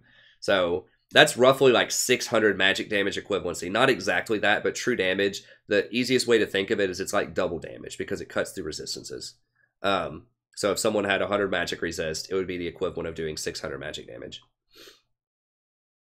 So anyways, really, really big deal. I'm not sure if this is going to completely push Cho out of the meta to where he's no longer viable, but it's certainly going to hurt him a lot.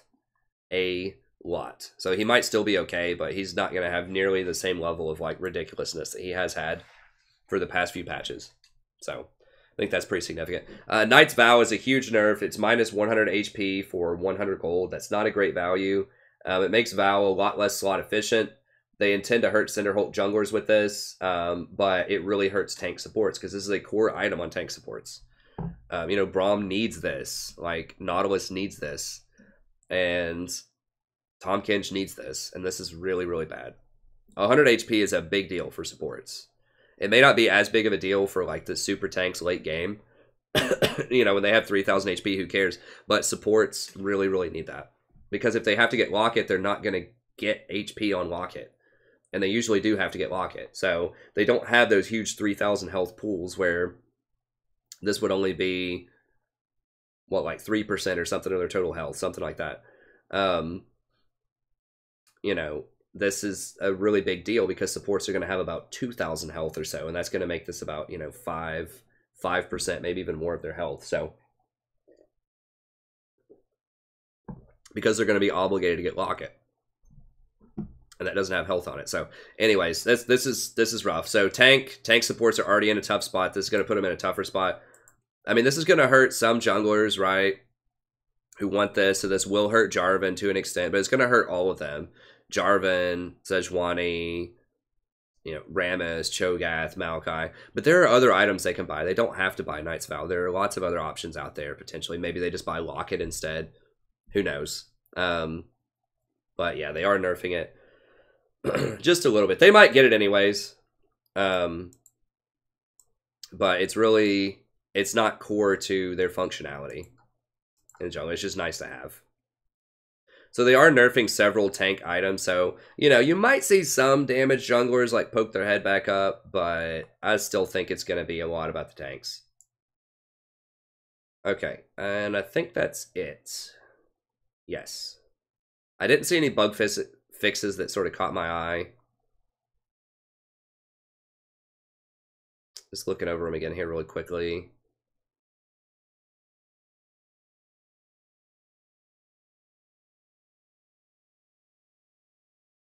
Yeah, I don't think any of that matters. Not that much.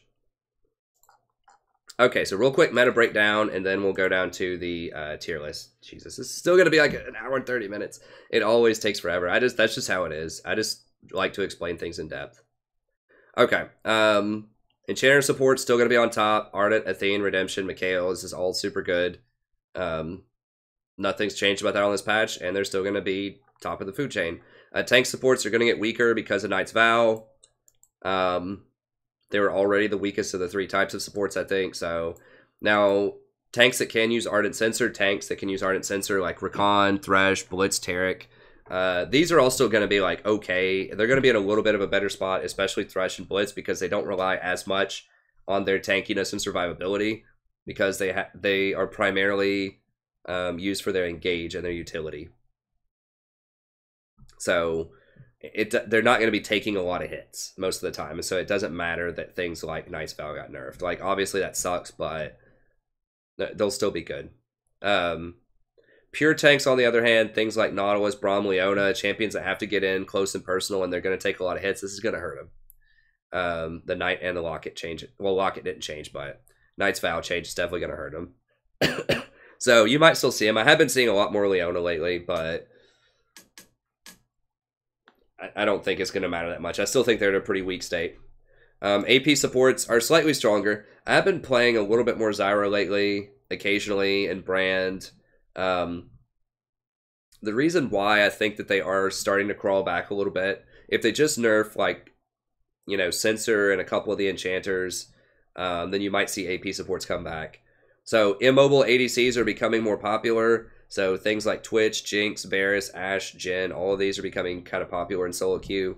And Zyra and Brand are very good into those because they have a much harder time dodging their skill shots, especially Zyra. So, you know, champions that are rough on Zyra are things with a lot of range and or a lot of mobility. So like Ezreal, Lucian, Caitlyn, these champions are pretty rough on Zyra. Tristana. Now, Tristana obviously is super popular right now, but she's really one of the only high mobility AD carries that are popular. Vayne, very good into Zyra. So the fact that people are moving away from most of those AD carries except for Tristana and picking these kind of more immobile ones is very good. Tanks also take several hits this patch, as we saw. You know, Gargoyle Stoneplate's taking a hit, Knight's Vow's taking a hit, Cinder Hulk's taking a hit. So they're just a little bit less tanky, so that's going to allow you to cut through them a bit more. Now, Jarvan is still a huge problem for AP supports because he can just dunk and kill you. But if Jarvan is banned, you know, you might actually be able to cut through things like Sejuani or Malachi. Maybe. Less people running Doran's Shield. I'm not really sure why, but they just aren't. Well, I see a lot of people running Doran's Blade, even into matchups that are kind of rough, where they should run Doran's Shield, so that's definitely a consideration. Now, it is still tough that there are a lot of enchanters bot lane, but really, like, Sona can be kind of rough because she has a heal, but things like Lulu or Janna that don't have a heal, if you actually stick some harass in lane, then you might be able to harass them out. It's still on the tough side, but another thing is that more teams are running a lot of AD champions now. Like, you know, if you run an AD middle, so let's say your team has like a Zed middle, a Jarvan top, a Maokai jungle, you don't really have an AP threat on your team, and they're going to be able to stack all armor, so you have to have an AP support. You don't have to, but it's very, very nice to have an AP support that you can slot in to make your team composition a little bit better. So that's another thing that helps out. Coin is also actually surprisingly really good on AP supports because their items are so expensive to begin with that having that extra money gets you to your power spike faster. So it allows you to get Leandri's Void Staff much faster. And so that's obviously really powerful. Morgana is becoming more popular as well, and AP supports are very good against Morgana because they can break her shield and allow your team to crowd control priority targets. So AP supports are particularly good in a Morg. It doesn't seem like it would be that way because like shield, you know, blocks AP damage, but trust me, it's good because you can break through the shield and allow someone to actually crowd control that Twitch or whatever. So I think Zyra, Brand, and Fiddle in particular are a little bit stronger. Vel'Koz is pretty strong too, but my two favorites right now are probably Zyra and Brand. So they're okay. I still think that enchanters are better, but in certain compositions, I think that the APs are starting to gain a little bit of ground here. Jungle and tank top's going to continue to dominate. Gragas and Show are definitely nerfed pretty significantly, but J4, Sejuani, Maokai, and Rammus are still quite strong.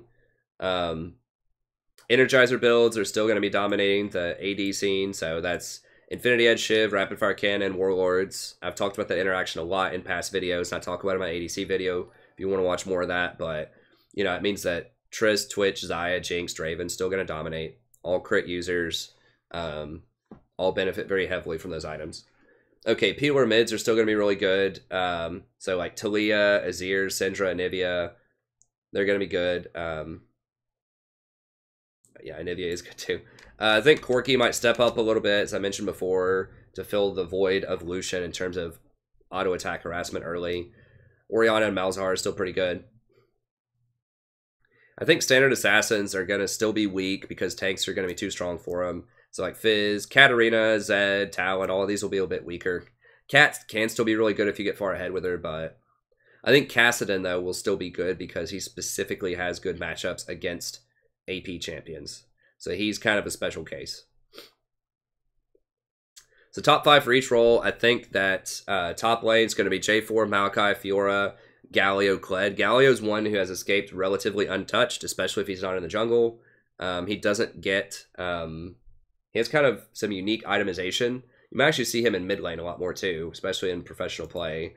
Because he gets Abyssal Mask, which is just uniquely very powerful on him.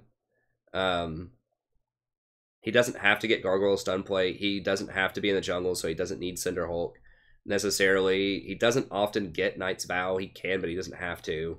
So I just think that he has...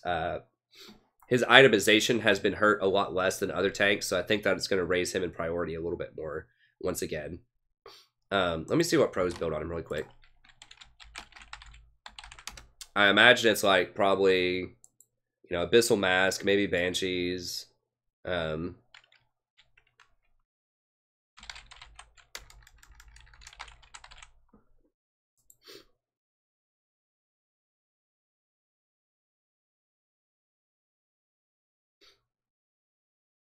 Yeah, I guess you could, like, Righteous would be alright on him. Then you can dash in.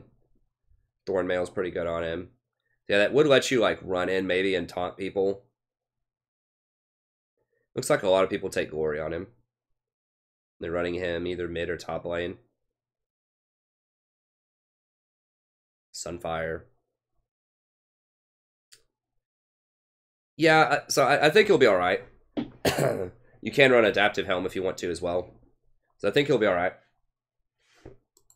And then Kled. I still think that Kled's really good, and people just don't play him enough, and I'm not really quite sure why.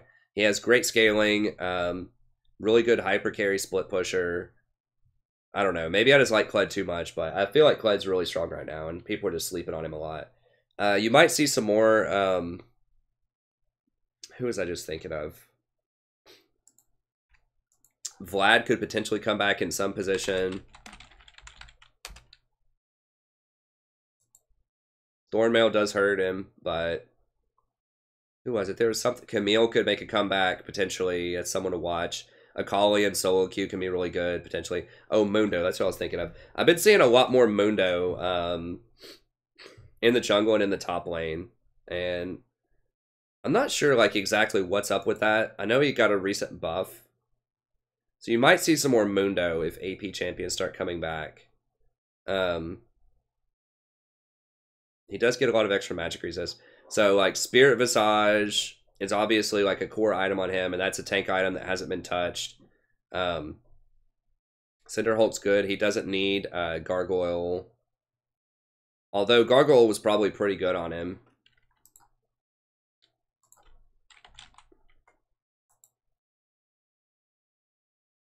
Okay, so he looks like he would run Knight's Vow. So Cinderhulk, Knight's Vow. They haven't touched Warmogs. That's obviously really good on him. It's like Spirit Massage, Warmogs. Yeah, Cinderhulk if he goes in the jungle. So yeah, these items are pretty much untouched, and that makes him very strong. And then he can go like Thornmail. And he has really high like base damages on his abilities. Where is he? Here we go.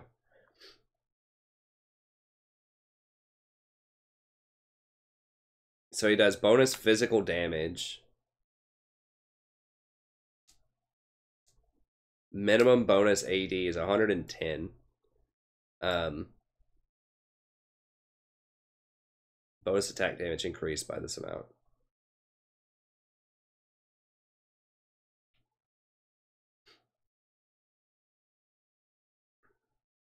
Okay, so it's been a while since I've read Mundo. So it's only on one attack, so he doesn't get it on a bunch of attacks. For the duration. Within 5 seconds will cost no health, but it has 150 range as bonus. Bonus attack damage increased by for the duration. Is that for 5 seconds? So he gets this for 5 seconds. Okay, so he does a huge hit on his first hit, and then he gets this extra bonus for 5 seconds. Up to 220. So yeah, so I mean, he basically has pretty good sustained damage in fights. His ultimate is pretty nice. You know, every second, that's like 100 damage to everyone around him.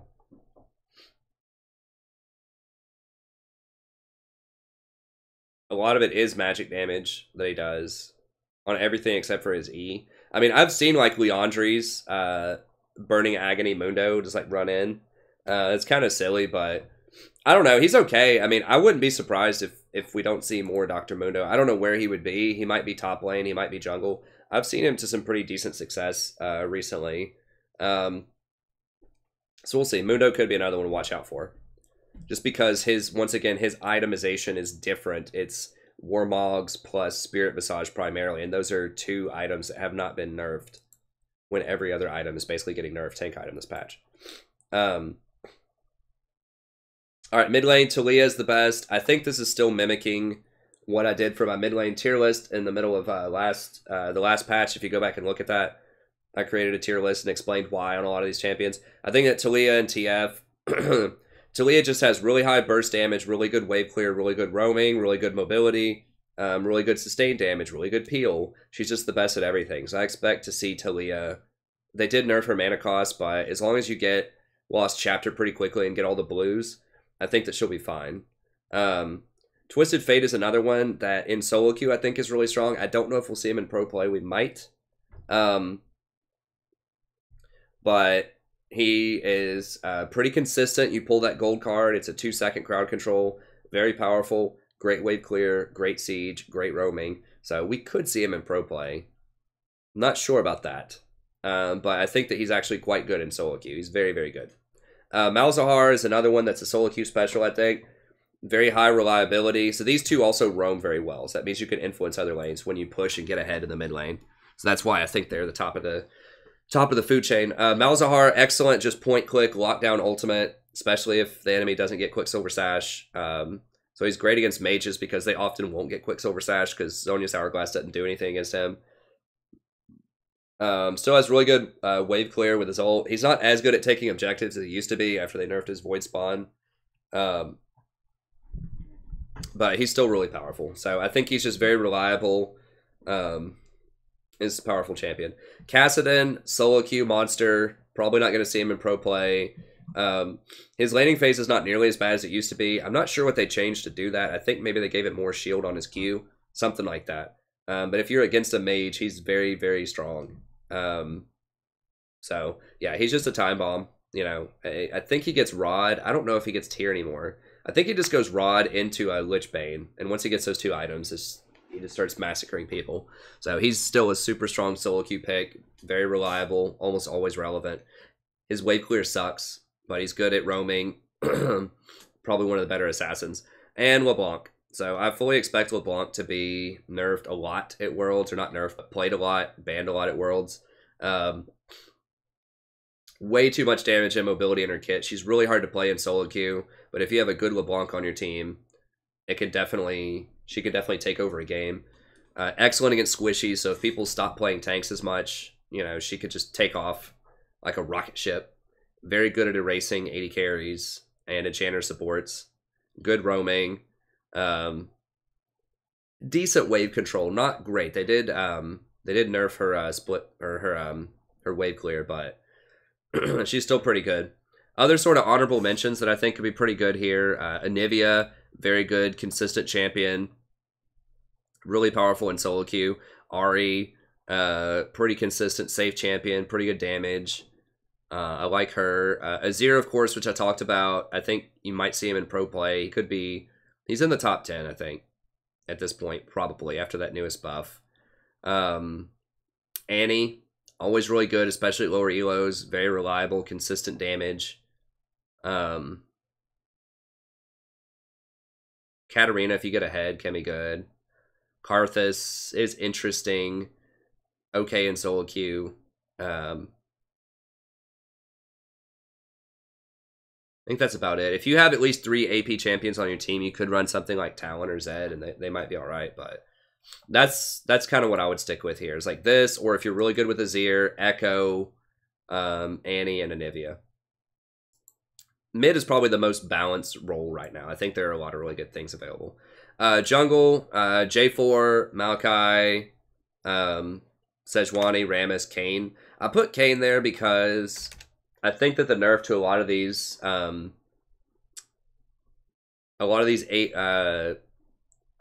tank items. Whew, I need to take a nap or something here in a second. A nerf to a lot of these tank items do open up space for a little bit of aggression in the jungle, especially in solo queue. And I think he's probably the best one right now, Red Kayn. Blue Kayn can be really strong if you get ahead. Very assassin, snowball-y, like pub stomp type of champions. But I think Red Kayn's probably still the best because he's pretty tanky. If you get Warrior, Cleaver, Death's Dance, I think that's a really powerful combination on him. He just heals so much, and he's very difficult to kill, and he does quite a bit of sustained damage. So he has great gank paths. He doesn't have great utility. He doesn't have a lot of crowd control. He doesn't take towers or barons particularly quickly. So he's okay, but he's a pretty good tank breaker. And then the blue one, if you're against a team of a bunch of squishies, can take off and do a ton of damage. So Kayn's kind of the one that I'm going to sneak on here that could potentially be really good. I've seen some really good Kayns lately. I don't think he's better than the tank squad there, but I don't know. Like, maybe Gragas deserves to still be on here. I don't know. Maybe I'm overestimating the Gragas nerfs. But if you want to play in like a damaged jungler, I think that Kayn's probably one of your better choices right now. And AD, I think Trist, Twitch, Xayah, Cog, Draven. You will see all of these in pro play in Worlds. You might see Varus or Ashe. You won't see Draven. You might see Jinx, but I doubt it. I think most people would rather, if you want that type of champion, I think most people would rather go Kog'Maw. Kog'Maw is a good AP option because he does quite a bit of AP damage if your team is AD heavy. So if you run like Lucian middle and then J4 top, then that's when you would see the Kog'Maw probably in pro play. But anyway, so that's it. Let's get down here into this tier list. So we'll be done in about 2 hours. I always think I can do this in like an hour, but it's just, there's just no way. It's just impossible. So Janna still top of the list. Shouldn't really be a surprise to a lot of people. She's just great. She has virtually no bad matchups. Really good scaling. Great with all of the good support items. She lacks initiate, but in a meta that is dominated by tanks who have a ton of initiate, especially with Righteous Glory, you don't usually need that on your team. So, you know, her one weakness is not usually a weakness in the overall grand scheme of things. So I think if Janna's up, you got to pick her. I slotted her down a little bit from, I had her in this thing Goddess tier last patch. I do think that Sona and Rakan can like hang with her. Like if they get Janna, you can still win the game. If you get like Sona, Rakan, or Lulu, I think you can compete with her. These champions just have a bit more counterplay to them than she does, but overall, these are pretty strong too. So that's why I bumped her down just a little bit. So she's still number 1, but she's not in her own league anymore.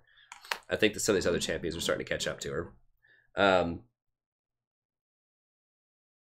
Sona's really, really good right now. Really good. I mean, this is what I would recommend for silver and bronze is Sona. I think she's the easiest of these 4 to play.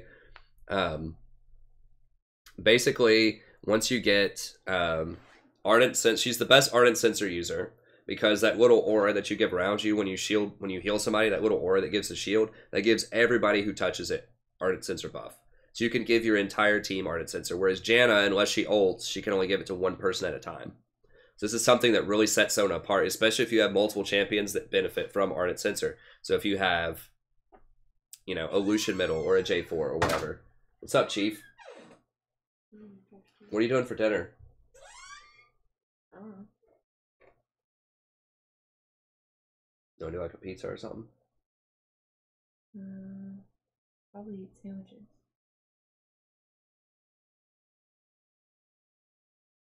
I guess we could eat pizza.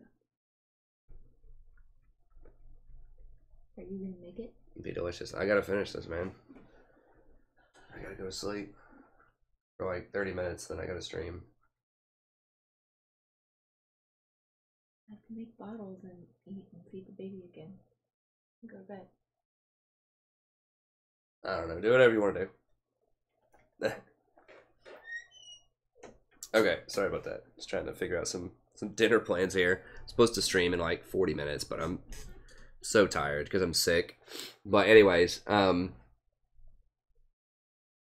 so I think that yeah, Sona's just really strong. And I've talked about this. Just watch my Sona guide if you want to know more info about like why Sona is so strong.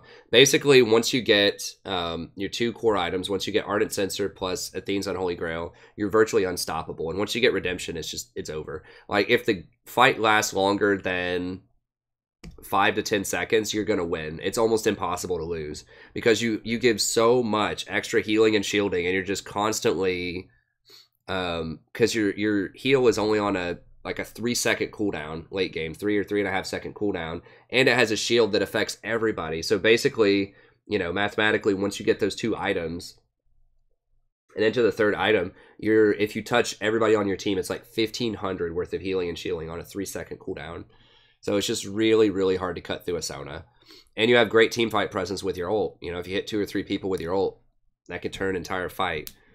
And you do pretty good damage, like respectable damage. If you just spam Q as well, you hand out a ton of damage to your team. So she has a lot of healing, really good utility, great ultimate, insane scaling. She takes Baron extremely quickly because you give everyone the Ardent buff, and then every time you press Q, it's like 1,000 damage on Baron because everybody gets this extra on-hit damage. And your Q is also on like a 3-second cooldown. So she just has really low cooldowns on super powerful team fighting abilities. She's just the queen of the team fight. It's just very, very difficult. So she's like Soraka, but she doesn't hurt herself to heal, and she heals multiple people at the same time, and she just has a lot more utility. She does more damage. She can speed people up, which is really good with your E. Give everybody an extra, whatever it is, 10-15% move speed to help them rotate around the map. So she just has really good utility. Her problem is that she can get caught out and killed by assassins pretty easily because she has virtually no crowd control other than her ult. No speed boosts, no escapes. So you have to be very, very careful with your positioning. She has no way to check bushes either, which is key. Because, like, I mean, Janna doesn't have great ways to do it. Like, Rakan can throw his Q in a bush, Lulu can throw a Q, Soraka can throw a Q, but Sona, the Q won't lock on unless you see the person, so you can't bush check. So it can be kind of dangerous to go into dark areas with Sona for sure. But nevertheless, I think that if you just want some security and reliability in your game, and Janna's banned, I would pick Sona because she's going to get you through virtually any laning phase. She can just heal through any harass, unless it's like a hardcore all in. We're going to fight and kill you, like Draven, Leona with Ignite or something bot lane. Then she's going to be able to get you through most lanes. So I think that makes her just super strong right now. Now, Rakan is another one. This is the top professional pick, and I think he's really good in solo queue as well. What makes Rakan very good, and we'll see if this changes a lot, I don't think it's going to change that much, is he's very reliable. So he's super reliable engage. You just ult plus W, just boom.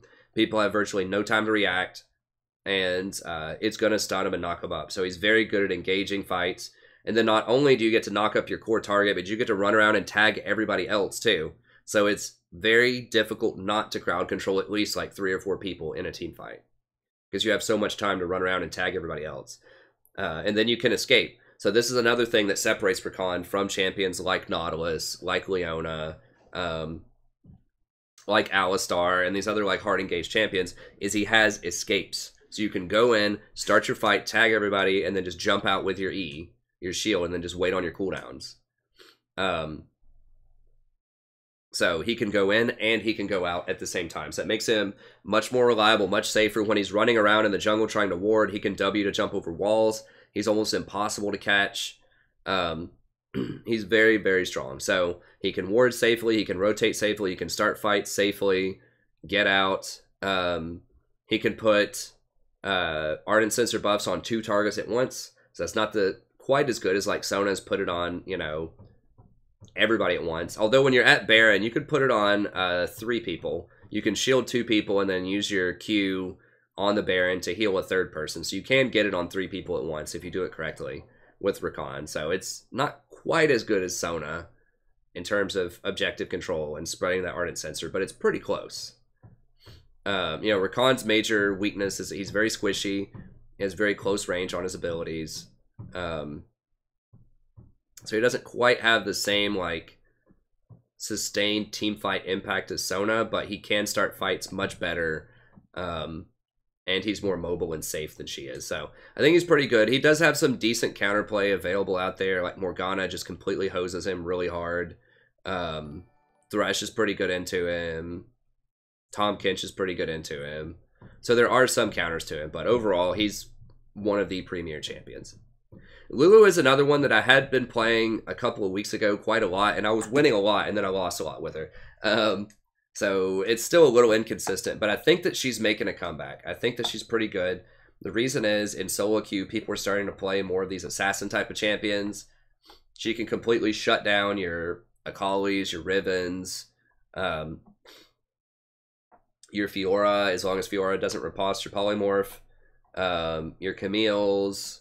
All of these like squishy, all-in engaged champions, LeBlanc, Kassadin, if you polymorph them, then your team's probably going to kill them. So that is what makes her distinct from a lot of these other people here, is that she deals with assassins much better than others. Also, she has some of the highest scaling single target steroids in the game. And I've talked about this, I think, before. Maybe it was in the last video, I can't remember. But if we pull up Lulu here really quickly, the Pick's on-hit damage is actually much greater than most people recognize. Because with your Ardent Sensor plus Athene's Unholy Grail, which is what I've been running on her a lot more lately, because she doesn't benefit as much from plus healing and shielding. So getting Athene's over something like Redemption is a decent option.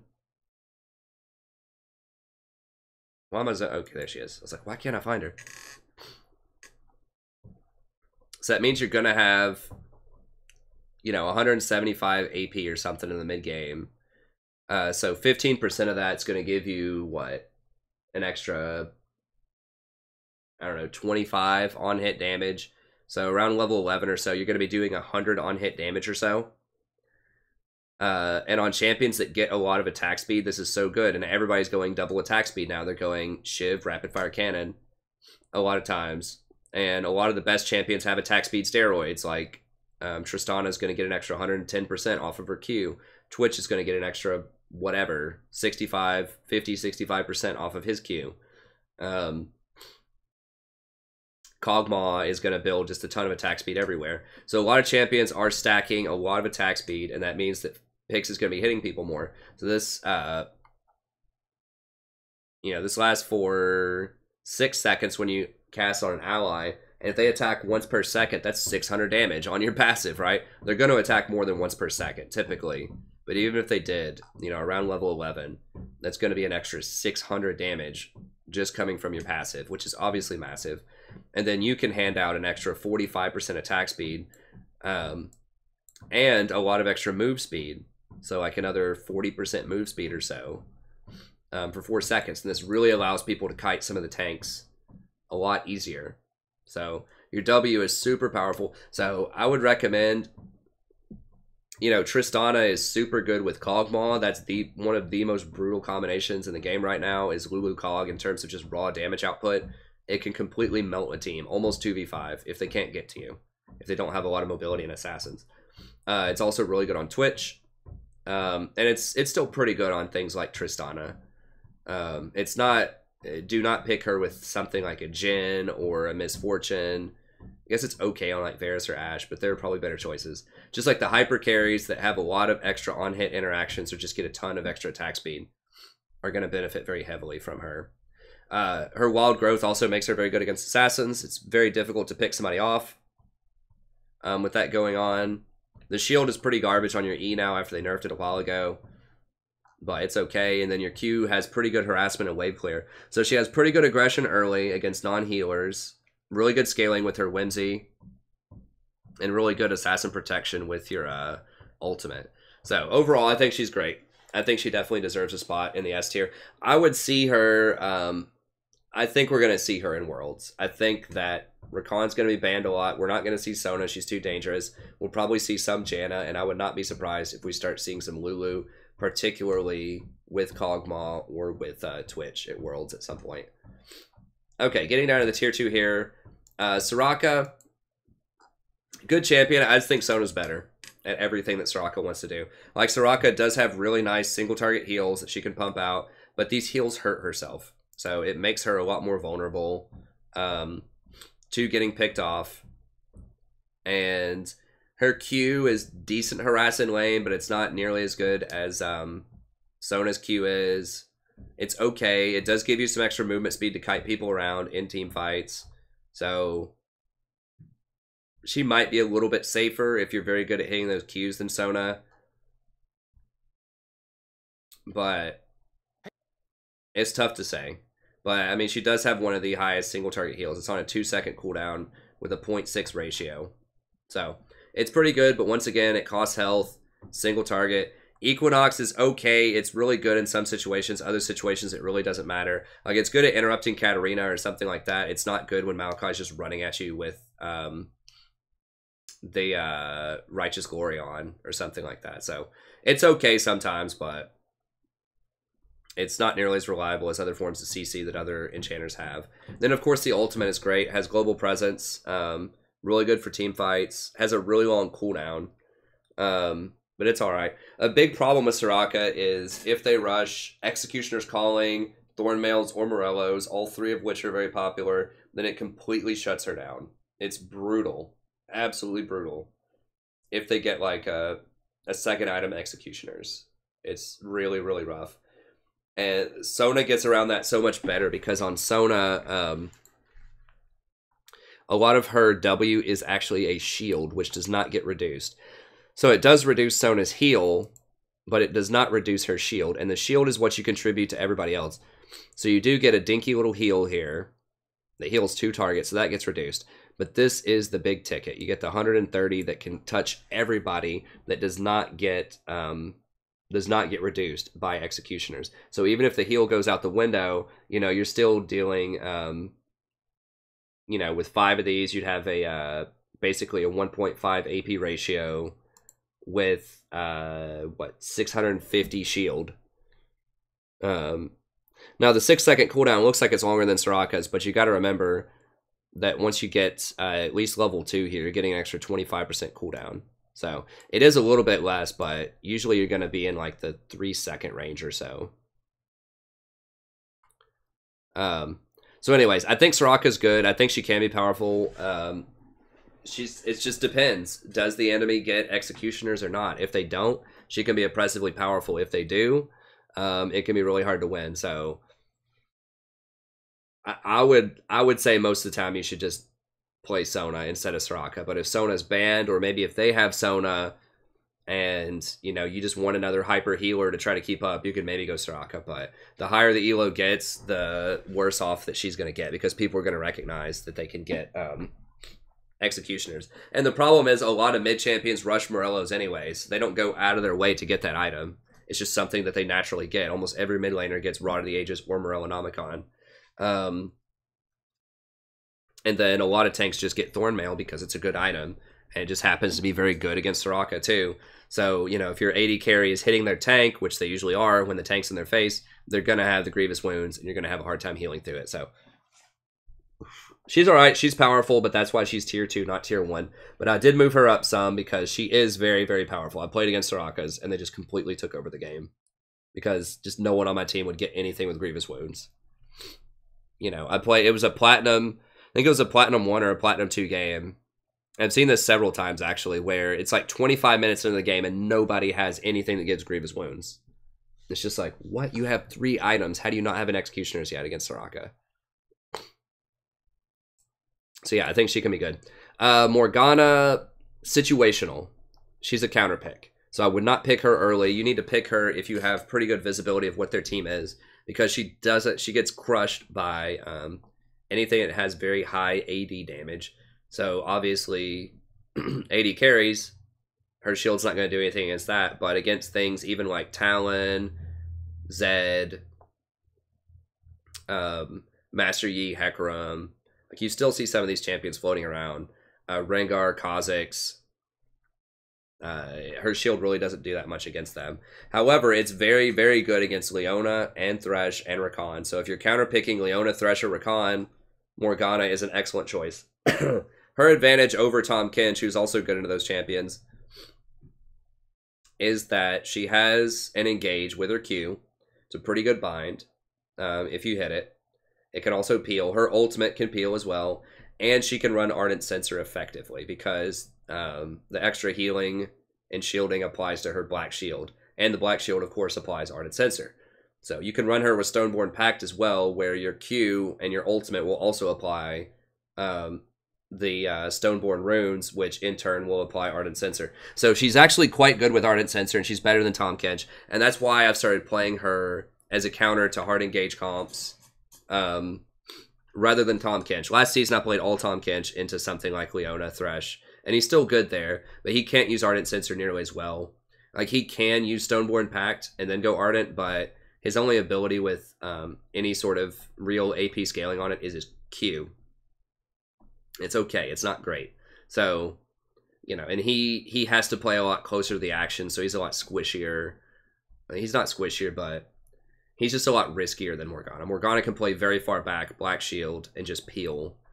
I guess Tahm can too. I don't know. I do like Tahm. I just feel like Morg is a better Ardent Censer user, and she can just do more proactive things that are good for solo queue, like hitting people with 3-second binds on her Q.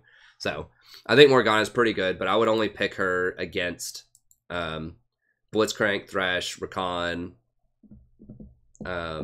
Leona, these hard engaged champions. Okay, Blitzcrank, really good. I personally don't play him a lot because he's very one-dimensional. Either you hit your hooks and it's great, or you miss them and you're completely worthless.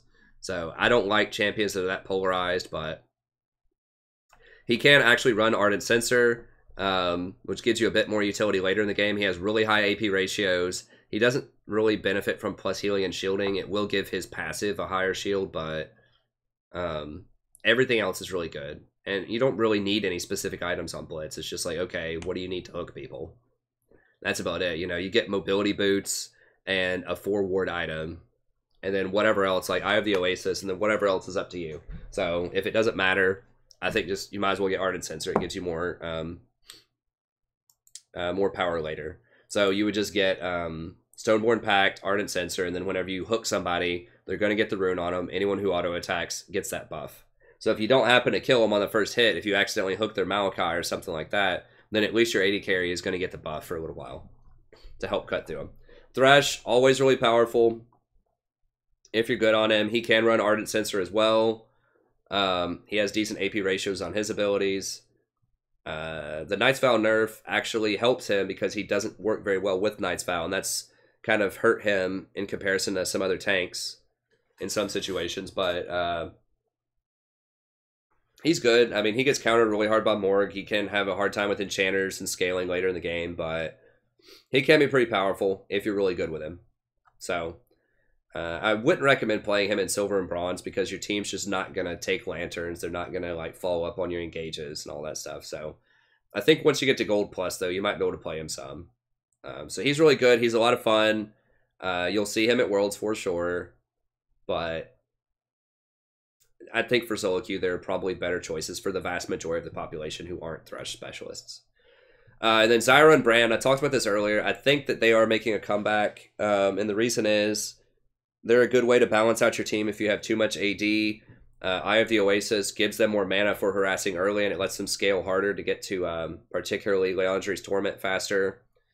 There are a lot of immobile AD carries that are becoming popular, and they're great against them. And there are a lot of team fights going on now. So a lot of these tanks really focus around team fights. So when Jarvan dunks somebody, like throwing a Brand ult into a Jarvan dunk of 3 people or a Zyra ult into that cluster is really good. Or like when Galio knocks up 3 people, throwing that AoE in there. Or AP Cannon's becoming more popular. When he comes in, you can go in. So there's become much more of a focus on team fighting than there has been recently. A lot of stuff recently has been more about split pushing, split pick type of comps, maybe siege comps. But now people are getting back to some good old team fighting with Maokai, Sejuani, Gragas, Jarvan, Galio, Cannon, all of these champions. And they're really, really good in that, obviously. So I think that they might be good. And like Brand is really good against tanks because he does maximum % health damage. So he's pretty good. And then Zyra's just pretty good in general. If you can just hold people still, if there's a bunch of tanks just crowd controlling people, then those plants are going to just be doing an astronomical amount of damage. So I think that the APs are starting to come back a little bit. I still think the enchanters are better most of the time, but the APs are certainly pretty good in some comps. They're particularly good with someone like Draven, who wants an early pressure champion to get him some kills. So I really like him, particularly Draven. If you have a Jhin on your team and you feel like you don't want to dodge it, then they're pretty good with him because Jin's not going to use Ardent Sensor that well anyways. So, and you could use some extra damage on your team to compensate when he falls off later against tanks. So if you're going to pick them, the best scenario is with either Draven or Jhin. And then they're pretty good with Varus or Ashe as well because that's a free, like, full rotation. If Varus lands an ult on him or Ashe hits him with an arrow, Zyra does her whole combo, boom, they're dead. So those champions are starting to become slightly more popular, especially Varus. So AP champions are good with them. Those champions obviously can use Ardent Sensor as well, but their main sort of their main power is you crowd control someone, you blow them up. And that's what Zyra and Brand do pretty well. So they are starting to make a comeback because you have these crowd control champions creeping in on the fringes. Varus and Ashe, then you have more team fighting, and then you have your against immobile AD carries because people just aren't playing Ezreal, Lucian, or Vayne as much as they have in the past. So all of this is good for APs.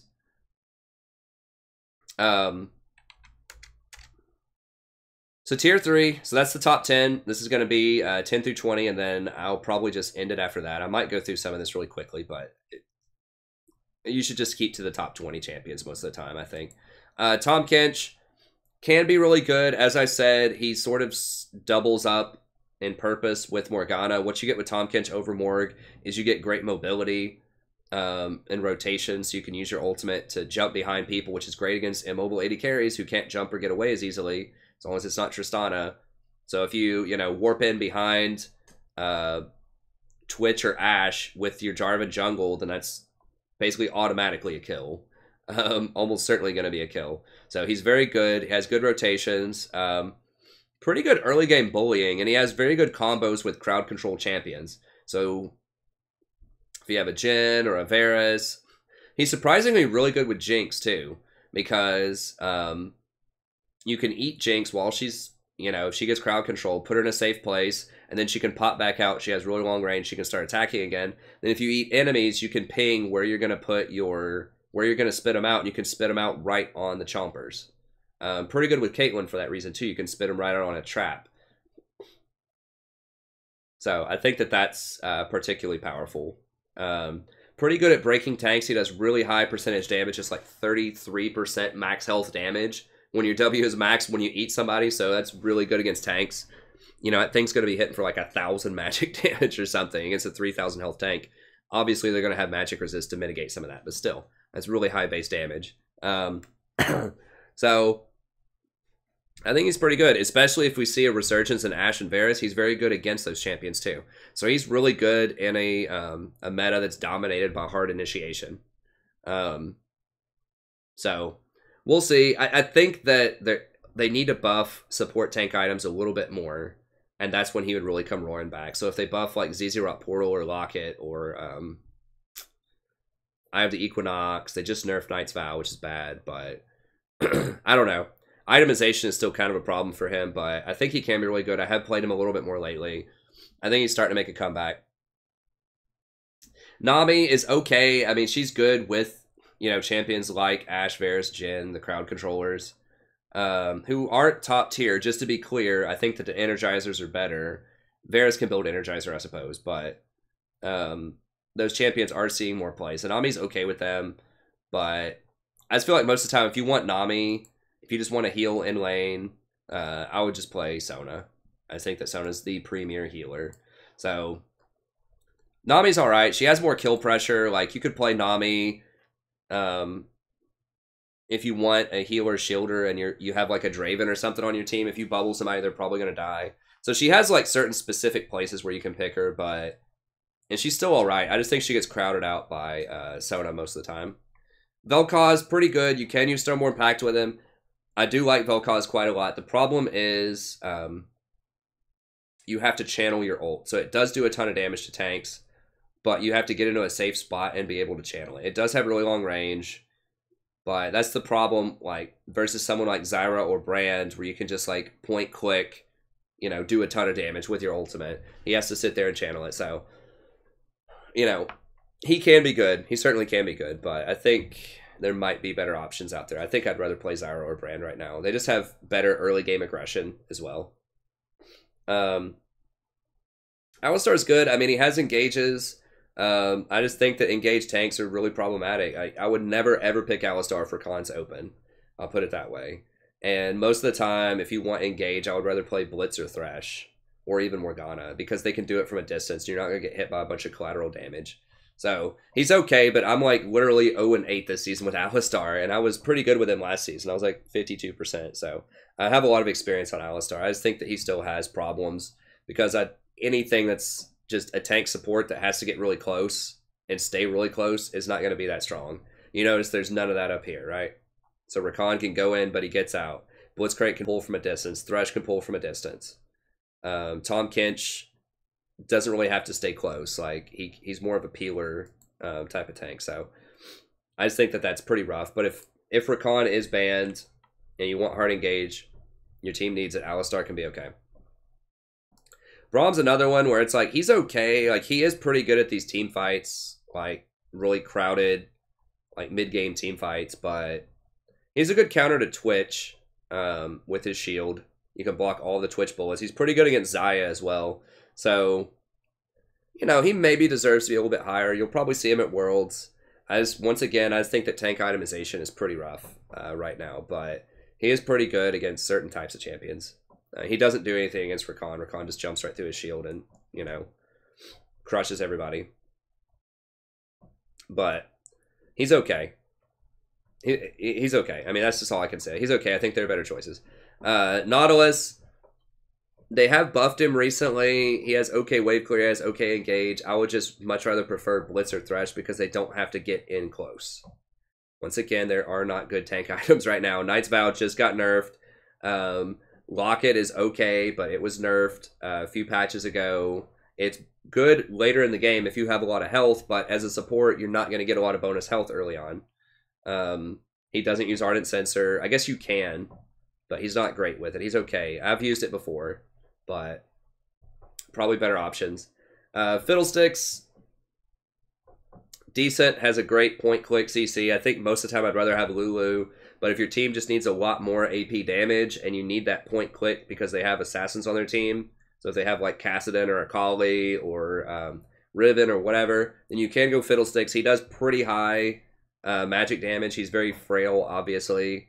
But he's pretty good with Ardent Censer because your fear triggers it, and you don't need any other kind of mastery. So running Stoneborn, you're not sacrificing that much. So he's okay. Annie, I added her on here. I did play her once just kind of for fun while I was waiting on a dodge timer on my Smurf. And she's actually pretty good. Like, her laning phase is, like, levels 1 to 5 are pretty rough. But if you're against an enchanter that's not going to harass you that much, like if you're against a Janna or a Braum, or Braum's not an enchanter, but just something that's not going to run you over early on in the laning phase, once you get to level 6, she's actually quite powerful. I mean, she has really high all-in burst damage, pretty good utility with Tibbers. He can tank towers, he can tank dragons. Good sustained damage in team fights, good scaling. So I think she's pretty good in low elo. I'm not sure about like Platinum Plus. She's okay, I guess, but like, you know, in like Bronze, Silver, and Gold, I think she can be very, very powerful because she's very reliable. You just point, click, Tibbers, boom, kill somebody or win a fight. So she's okay. I just think that Zyra and Brand are probably a little bit better, but overall, she's all right. She's reliable. Trundle, I get asked about Trundle a lot. I still don't think that he's great. I think you might see him in pro play a little bit more. Pillar still has a really long cooldown. He doesn't work that well with Ardent Censer because he doesn't have any AP ratio, so you're giving up like 1,200 gold worth of stats to get it. But if you slow everybody with your Pillar, you know, maybe it's worth it. If you can get everybody with your Pillar and apply the Stoneborn Pact, maybe he's worth it. I just think the itemization on him's pretty bad. Like, he'll be much better in pro play if he does get played because you can call out the person to kill. You're like, hey, I'm going to ult Sejuani, kill her, kill her, kill her, kill her. Whereas in pro play or in solo queue play, people just won't hit the target that you ulted a lot of the time. They just won't see it. The graphic's not obvious enough to people. They're not looking for it. So I think he's definitely better in pro play than he is in solo queue. He's pretty good with Ashe and Varus because he lets them hit their skill shot a lot more reliably. If you're really good with him, like, you can knock Trist out of the air with your Pillar. Like, you can do some crazy things like that. It's really hard to do timing-wise, but it can be done. So, you know, he's all right. He's okay. I think there are probably better choices, but he's all right. I mean, he's viable. And then Taric, finally. A lot of people always ask about Taric. Taric's okay. He just, you know, suffers from a lot of other champions where he requires a lot of setup, and you have to stay in combat and land melee attacks in order to get his cooldowns to a reasonable level. And I just don't think that's a good place to be right now. I think that you'd much rather have things that have less setup, that are really good in team fights, where you don't have to be in melee combat, like Sona, Lulu, Janna, you know, all of these enchanters up here. So yeah, that's going to be it. Bard is okay. You know, he's very aggressive early. I don't think he scales nearly as well as some other champions. You do get meeps, but his itemization is pretty rough. He's okay, though. I mean, if you take over early, you can, you know, carry a game pretty hard, but he's rough. He requires a lot of coordination. There are a lot of cases where you can fail as Bard. His execution is definitely shaky. Karma got nerfed a ton. I just don't think there's any reason to play Karma over something like Sona. She does help people run in to fight, to engage, but her shield is just a shadow of its former self. It's just a lot weaker. And like, she does have good early game aggression, but so does Lulu, so does Sona. I can't think of a situation where I would pick her over the top 4 unless they're all banned. Galio's all right, you know, he's tanky, he's got some okay utility. He's just, they're just better choices. I just don't know what he brings to a fight. I mean, it's just going to be hard to win with him. You're just going to get bullied around in lane, and you're going to get outscaled by enchanters most of the time. So I think he's great in the mid lane and possibly top lane now after other people got nerfed. But I think as a support, the itemization is just too rough. Zillion can be good. You know, if you land your double bombs consistently and take Stoneborn Pact and get Ardent Censer, like, he can be good. Once again, he requires a lot of prep, a lot of setup. And I think other champions can just be similarly effective with a lot less downside. Gragas just got nerfed a lot. He was an okay support, but I wouldn't touch him right now. Nunu's another one. He's okay. He's kind of gimmicky. You just kind of walk around and throw snowballs at people in lane. The Blood Boil is very nice. I mean, if you have a hyper carry, maybe like a Kog'Maw or something, you should never pick Nunu if Lulu's open. Because she does the same thing. She buffs people up with her Whimsy, but she has a lot more utility than he does. So he's got a lot of problems. I've tried him out. He's interesting, but he's got a lot of problems. Says Wani is support. It's okay. She has really high mana cost. She's excellent in the jungle, but I think her mana costs are just too high outside of the jungle. She really needs that extra 225% mana regen that you get with the jungle items. Cho'Gath support. He just got nerfed. It's okay. Probably better choices. Leona's alright. Really good in bronze and silver, but she doesn't have escapes. It's just tough to work around her. Rammus is okay. Malachi's okay. Veigar's okay. Like, all of these are okay as support, but generally, like I said, I'd stick with the top 20. Like, if you're a Veigar specialist or something, or a Teemo specialist, sure, you might be able to make him work as support, but I just think there are probably better options. Okay, this little hour video is 2:15, as per usual, but I'll put some good timestamps in there for you. So, anyways, thank you very much. Hope you had a good day, and I'll see you next time.